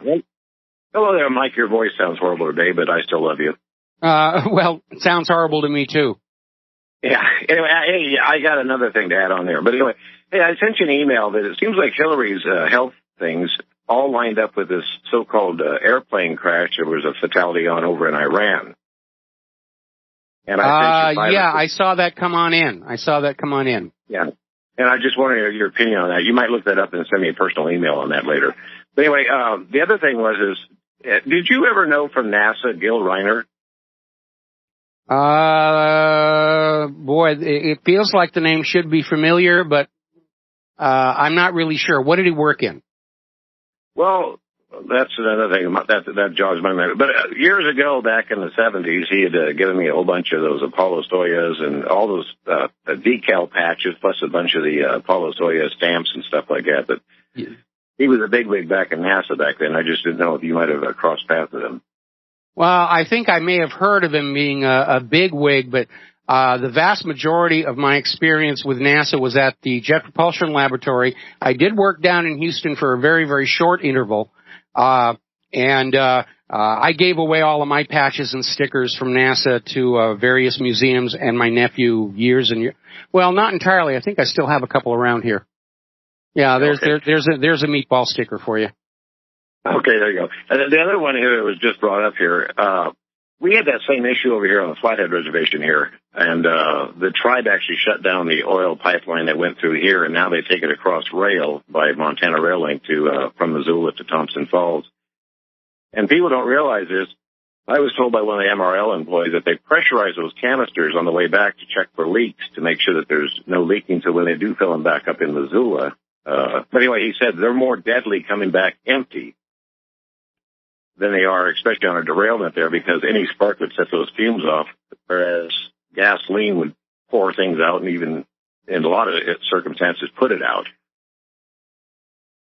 But Okay. a pressurized canister is a lot more deadly than a full one like that, because usually they just roll over and stop somewhere like that. But the other ones, they rip right open because they're empty. But anyway, if you get a chance, I would like to get your thoughts on those, I don't know, five or six links I sent you there that kind of confirmed that there was a fatality in that plane crash in Iran. I was told it was headed back to Iraq, but they overflew Iran. And, but I guess it may have been going to some other destination or something like that. But I guess it's a very hard landing. And I noticed reports where it says one is that she broke her ankle. Then there was another report she broke her elbow. So whatever it was. I remember reading about that. I remember that she broke her elbow on that landing. But, she should have had her seat back and tray table in the full upright and locked position, because that will absolutely save your life. I'll take a look at it. But, absent a direct trauma to the head, I'm not sure that there's a linkage there. But we do know she did suffer a concussion. She still has blood clot there that could work its way loose at any moment and take her down. Yeah, I'm just thinking of the timeline of when her first injuries or whatever like that, and her health decline. It just seems like it's kind of like it's right in the same area, time wise. All right, Mike, thanks. Appreciate you having me on, and I wanted to beat Paul, who's over in Montana, from calling in first. Okay. Okay. This is not a contest. Everybody gets their shot on the phone, unless they've been put on the ban list. All right. Thanks an awful lot, Keith. We're going to let you go. Happy radio.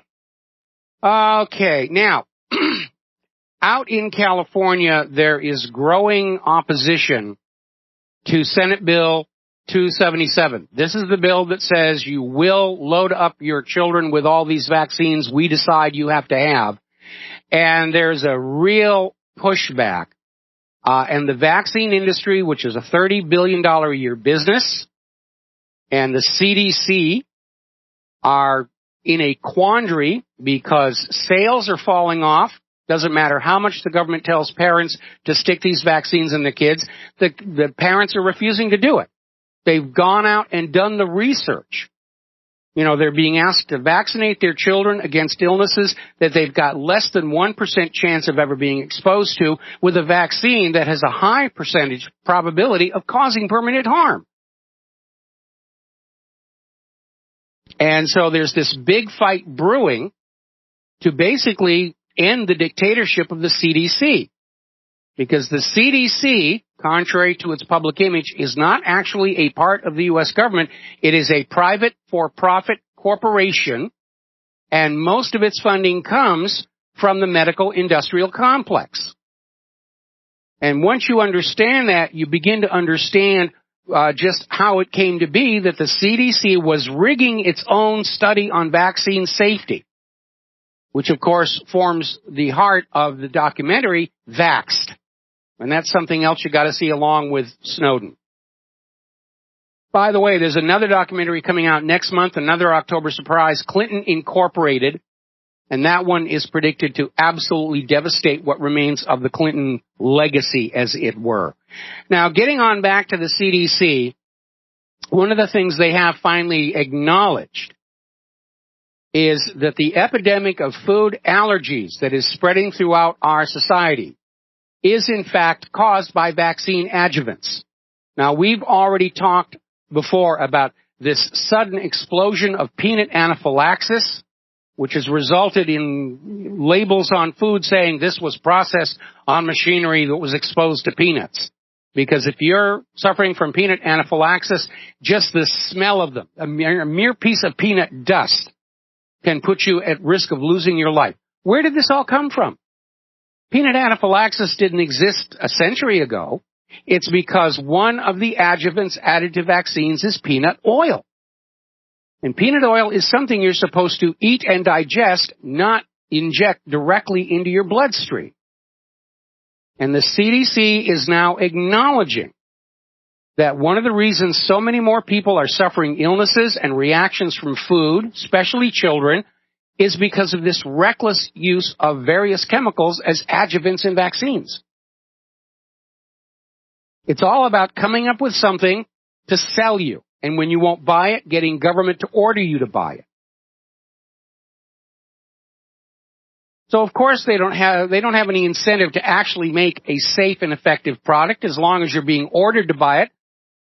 They can go out to the warehouse and anything that's still out there in abundance they'll put into it. But motor oil, who the heck knows? All right, we got to take a break for commercials. We got somebody waiting on the phone as soon as we get back. And aloha, America. Welcome back to our show here. We're going to go right back to the phones. Guy in Los Angeles, aloha. Welcome to the show. What's on your mind? Aloha, Mike. How you doing? I'm doing good. Hey, I wanted to cover three things real quick. I guess it was a little premature to say, ding dong, the witch is dead, as far as Hillary goes. Mm-hmm. Well, you know, I had somebody write in and ask me, you know, where's Dorothy and her pail of water when you really need it? And I replied, it's too late. The Hillary Clinton campaign ordered a case of Scotch Guard. You know, she doesn't like water, apparently, so maybe there's something to it. Okay. She doesn't like drinking water. And that was reported in the news. She may have difficulty drinking water. Yeah, that's possible. Her lies aren't really making any headway. This latest on terrorism. I mean, anytime people are fearful, that's terrorism. Wouldn't you say? Yeah, it is. I mean, they're trying to terrorize us with all these bombings. And, you know, Hillary's out there saying this is all Donald Trump's fault, which is utterly ridiculous because it was Obama and Hillary who brought all these refugees into this country without any kind of due diligence as to how they were going to behave once they got here. Well, whether it's domestic or foreign, it's still terrorism. And to say that, you know, they were quoted as saying that it wasn't a terrorist act, and they jumped all over Donald, you know. And now she's recanted and said that, oh, yeah, it is terrorism, but, you know, she didn't slide back and say, sorry, Donald, or anything like that. Oh, she'll never do that. I wanted to talk about. Well, hold on, before you move on. Before you move on here, I have a comment about this. The problem was when they first came out and they were saying terror attack, you know, bombings here to distract us all from what the U.S. just did to the Syrian army and brought us that much closer to World War III with the Russians. Then all of a sudden they realized this is going to support Donald Trump's agenda regarding immigration. So that's when the spin doctoring began to try and figure out some way that they could keep the bombing part in front of the American public and somehow disconnect it from this issue about controlling our borders. And that's why we got all these conflicting, confusing statements. And Hillary herself is confused. There was apparently at a Hillary rally, somebody in the audience stood up and shouted, Hillary for prison, and Hillary responded, let's make it happen. She's not even paying attention to what people are saying to her. Oh, my God. You know, as far as rights go, state rights, what about the South Sea? A lot of this, my take on it is that the Philippines and Vietnam and all the other little small countries that are surrounding that South Sea, they're worried about their fishing rights. The Chinese come in there and strong-arm them. They're not going to be able to fish their own waters.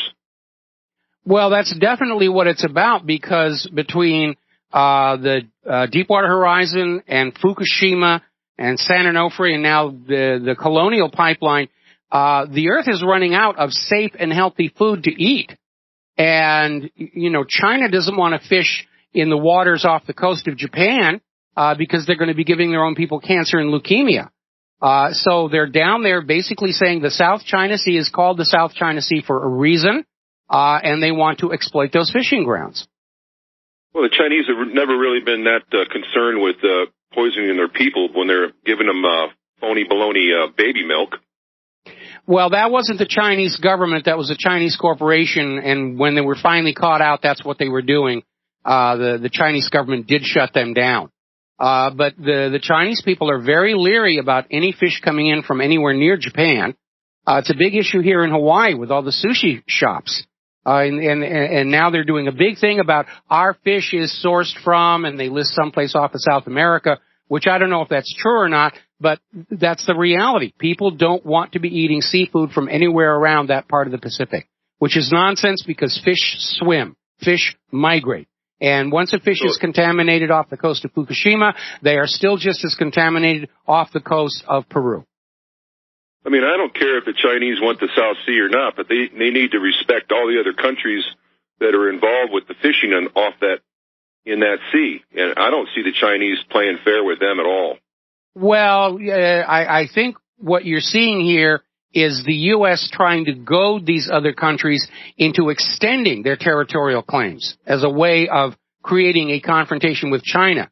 Now, Obama has managed to absolutely destroy that agenda with regards to the Philippines for chastising the Philippine president over their approach to dealing with drug crime and drug corruption. And that's why the focus is now back on Korea. Anyway, listen, Guy, thanks a lot for the... As far as Wells Fargo derivatives, they're the least... Are you there? Yeah, Guy, I'm going to put you on hold. We'll come back to you after these words from our sponsors. And aloha, welcome back to our show here. Guy in Los Angeles, you had something else you wanted to share with us. Yeah, Mike, as far as this, all this exposure for Wells Fargo, all this negative exposure, I was doing a search on some of the maiden banks, Goldman Sachs, Bank of America, I forget who else there was, but Wells Fargo has the least amount of derivative exposure than the other banks. So if you were looking for investing security or, the exposure to the derivatives, Wells Fargo is far surpasses the other main big banks. So I'm just wondering whether or not there's some sort of plan to try to destroy Wells Fargo from outside, like they did with this Mexican restaurant with the exposure to Chipotle nasal virus. You're talking about Chipotle when they declared a GMO-free menu, and all of a sudden they started having all these what amounted to industrial espionage, where illnesses kept showing up in their food. It could be possible at a time when banks are competing for the available cash flow, and we even have insiders admitting that right now, if it wasn't for fraud, they would be going out of business. You might see open warfare start to break out between the banks of trying to pick off the little ones and draw their customers in or draw their borrowers in. It's not beyond the realm of possibility. But Wells Fargo's troubles go way beyond its derivatives exposure into allegations of outright fraud. Yeah. Yeah, there was some sort of bonus that was available for people opening accounts. No. We're talking about how accounts were being set up without people's permission. Yeah, I don't find that very palatable, but I find it more palatable that their derivative exposure isn't there, like some of the big banks. Well, you have a different set of standards than I do, because as far as I'm concerned, once a bank is known to be committing fraud of any kind, that bank will not be getting my business, whether it's Wells Fargo or Deutsche Bank or Bank of America. And I think we're going to start seeing an exodus of most people away from the big national chain banks and more to their small neighborhood depositor banks. And I think that would be a healthy thing. Well, thank you, Michael. All right. Thanks an awful lot, Guy. We're going to let you go. Getting on back to the news here. I'm already getting emails about my comment about PhD, meaning piled higher and deeper. And I want to explain where that comes from. If you look at the process by which PhDs are awarded, a student that has a master's degree writes a PhD thesis, which is then passed on by other PhDs in that department. And what it basically amounts to is convincing those other PhDs that you believe exactly the same things they do. Because if you come on into the PhDs and say, you're all wrong and this is what's going on, you don't get your PhD.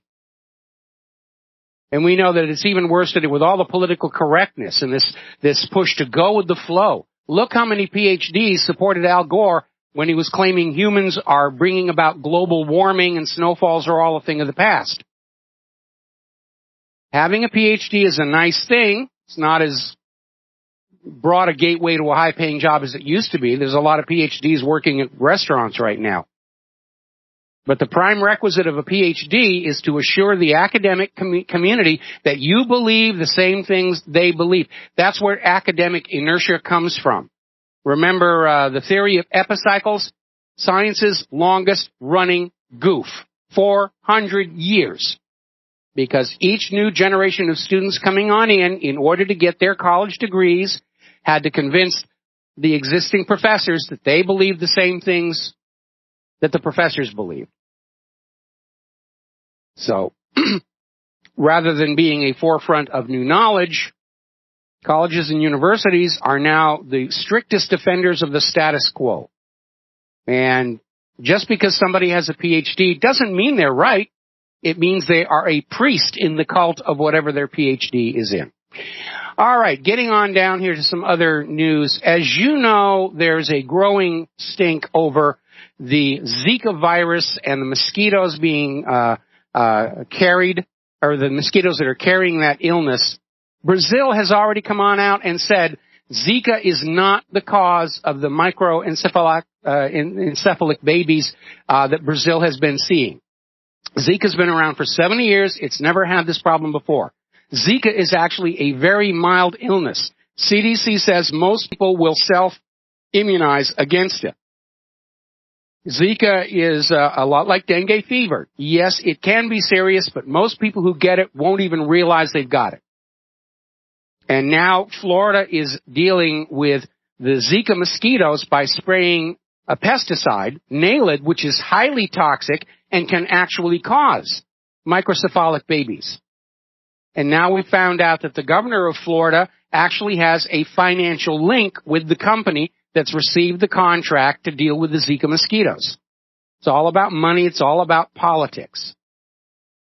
Now, dealing with microcephalic babies or even microcephalic adults, such as we have up in the U.S. Congress, that grand old asylum for the helpless and infirm, there's a new study that shows a group of common drugs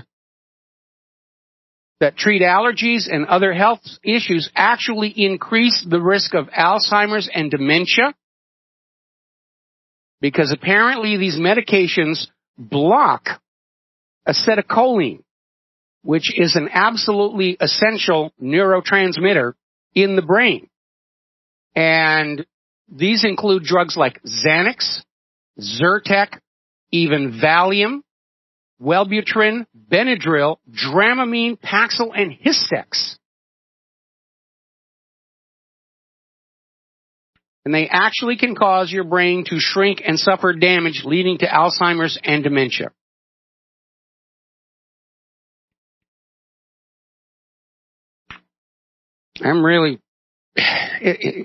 It's all in the name of money. It's all in the name of money. Because if you take our medicines and you get Parkinson's, then we make more money treating your Parkinson's. It's amazing. Now, as you know, there's a big stink also about the growing problem of superbugs. Last week we reported a story in which it was uncovered that people who are dying from these superbugs, these antibiotic-resistant strains of germs, are discovering that their families are discovering the medical records have been altered to remove the superbug infection, and they'll attribute the death to other issues. Trying to keep a lid on this. It's been the overuse of antibiotics that has led to the evolution of these antibiotic-resistant superbugs, and it turns out there's another villain. And that is the big pharmaceutical companies just dumping their industrial waste into the water supply without processing. And there are huge amounts of these chemicals in the wastewater, and it's getting on out there.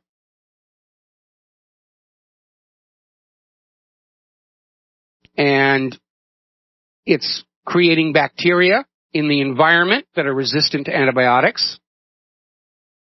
And apparently these bacteria are able to exchange genetic material with other nearby germs, and they're spreading the antibiotic resistance around the world. We're coming up on a situation where antibiotics may be completely, totally useless. At which point, I'm sure California's Senate will pass a bill saying you must buy and take antibiotics because it's good for you. We said so. We're the government. We've got a bunch of PhDs that we paid huge amounts of money to come on out and assure you this is all a good thing. Now, the American Medical Association is seriously considering abandoning their decades-long opposition to assisted suicide. It's a very, very touchy subject. And I think ultimately any mentally competent person who's dealing with a painful terminal illness ought to have the option of saying, I'd rather go now than screaming and yelling in pain 3 months from now. And I remember one of John Wayne's last movie, in fact, I think it was his last movie, was The Shootist, co-starring Ron Howard. And John Wayne made this movie, and the subject was he was a gunfighter, an old retired gunfighter. He had had a cancer. He knew he was about to die very soon, and he decided to go out in a blaze of glory and take out some people that really needed to be taken out. And John Wayne made this movie when he knew that he himself in real life was dying of the cancer that he'd acquired during the filming of The Conqueror, which was shot out at the nuclear weapons testing sites as a publicity stunt to prove that the radiation had gone away. Now, there's an issue with hospice care, which is when you know you're dying and they're going to keep you comfortable. I had a very good friend who came down with a very aggressive cancer, and he went into the hospice, and we went to visit him there with all the family. And on the way out, I'll never forget this. I was stopping at the desk and just chatting with the nurse who was sitting there and saying, we're going to try and come back on Sunday to see him one more time. And she got this look on her face that telegraphed, he's not going to be here on Sunday. So I think assisted suicide is already a reality in this country. They're just going to make it socially acceptable. And I'm not disagreeing with what they did. My friend was in an intense amount of pain. But officially, they're not supposed to be terminating patients in hospices. And by the way, that hospice is now out of business. They've closed. As I mentioned earlier, it's already snowing in parts of the United States, snowing in northern Europe. This is only September. The old Farmer's Almanac got it right yet again. It's going to be a long and very hard winter. Remember back in 2000 when the carbon Nazis were saying snowfalls are now a thing of the past? And still we're having all the corporate media out there saying, oh, it's so hot. It's broiling hot. NASA was out there saying July was the hottest year ever on record. And they're still pushing this. And they're pushing it because our desperately broke and hopelessly in debt government needs a new source of tax revenues. Obamacare has been a complete and utter failure, both in its overt purpose of making medical care affordable to Americans and in its covert purpose of generating windfall profits for the health insurance companies who would then share part of that largesse with the government in taxes. That didn't work out. A lot of these insurance companies are now hovering on the edge of bankruptcy and demanding bailouts. So I can guarantee you, as soon as the November elections have come and gone, we're going to see Barack Obama come on out and try and ram a carbon tax through as his last official act in office. And it's got nothing to do with carbon, it's got nothing to do with the environment. It's just another way to take money away from you, because taking money away from you is the only thing the government knows how to do to deal with all of its self-created problems. Now, there's a YouTube video we linked to a while back. It's probably scrolled off the main page by now. Svensmark, the Cloud Mystery. And it's basically a retelling of the fact that as solar activity goes into a decline, which is what it's doing right now, cosmic rays are able to get into the lower atmosphere in higher numbers, and the cosmic rays will stimulate the formation of clouds. Now, if you've ever taken a high school physics class, you've probably seen the cloud chamber experiment, where they'll have a little enclosed glass box or jar, and it's filled with a supersaturated alcohol and air mix. And there'll be dry ice in there to keep it cold and a radioactive source. And you will be able to see little tiny ghostly tracks coming and going. Because as the nuclear particles travel through the mix, the alcohol briefly precipitates on that ion trail. And the same thing happens in the upper atmosphere with cosmic rays. That's what begins cloud formation. The more cosmic rays, the more clouds. The more clouds, the more sunlight is reflected back into space. And it amplifies the climate effects of declining solar activity. CERN actually confirmed this with an experiment. But the implications for climate change were excised from the final report. Because the final report said, this shows as solar activity declines, the Earth is going to get a lot cooler than we thought. Oh, we can't have that out there. Al Gore is selling that the world is getting warmer. And he's got all these highly paid PhDs behind him. And we should stop thinking for ourselves and let the PhDs think for us. I don't think so. And in a final embarrassment, congressional lawmakers have launched a formal investigation into whether all these solar energy companies improperly received billions of dollars in tax incentives from the Obama administration. Remember Solyndra? All these companies leapt up and said, we're going to do renewables, we're going to do this, we're going to do wind, and all of them failed.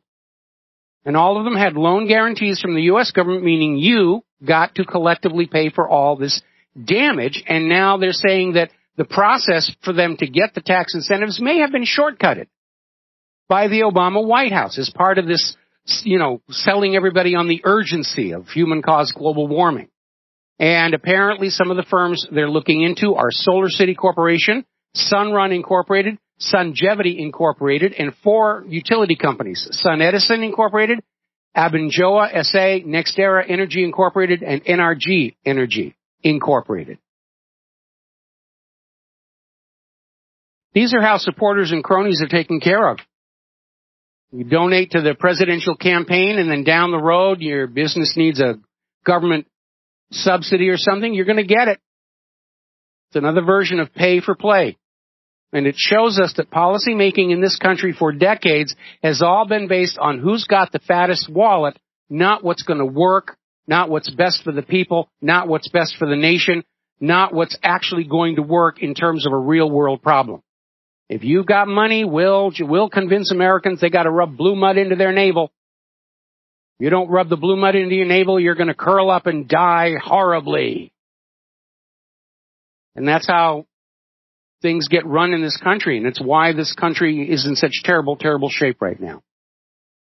We have a government that is out for a fast buck, getting the fast bucks from corporations who are after more fast bucks, and nobody's really thinking about the ramifications of what they do. Nobody has the long view, the wide view, and that should be the job, not just of Washington, D.C., but especially of the president. I'm hoping Trump will have that to do. We'll be right back. And aloha, America. Welcome back to our show, last segment of our program here on this Monday. And believe it or not, Bloomberg politics reporter Jennifer Epstein, in Hillary's press conference earlier, literally asked if the terror attacks that happened over the weekend might be a Russian plot to help Donald Trump. I mean, that's pretty pathetic for them to come up with that. And it displays the sheer amount of panic that is in the establishment media, that Hillary is just not able to keep this thing going.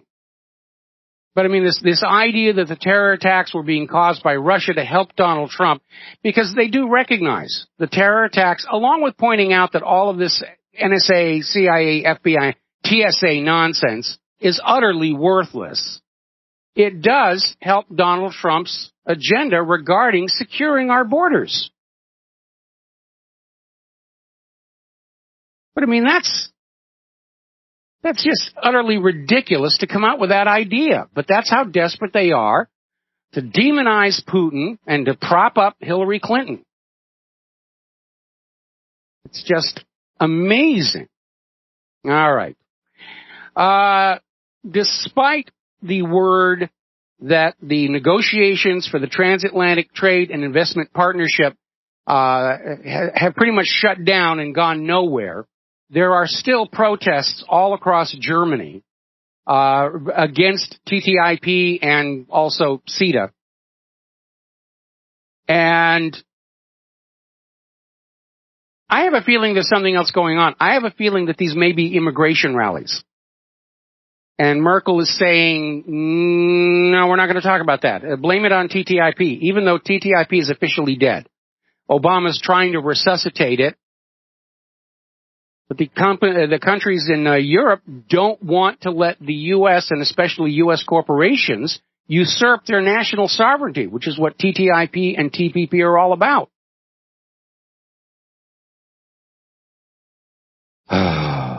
So, another, down in Florida, had another huge sinkhole. This one turned out to have radioactive water. And it's leaking into Florida's largest water sources. I'm sure the people at Nestle are going to be delighted. See, we're going to have more bottled water sales because the water in planet Earth, it's all tainted with Corexit and radioactivity. And that's how corporations think. Take away something that you are able to get for yourself in the real world and offer to sell it to you.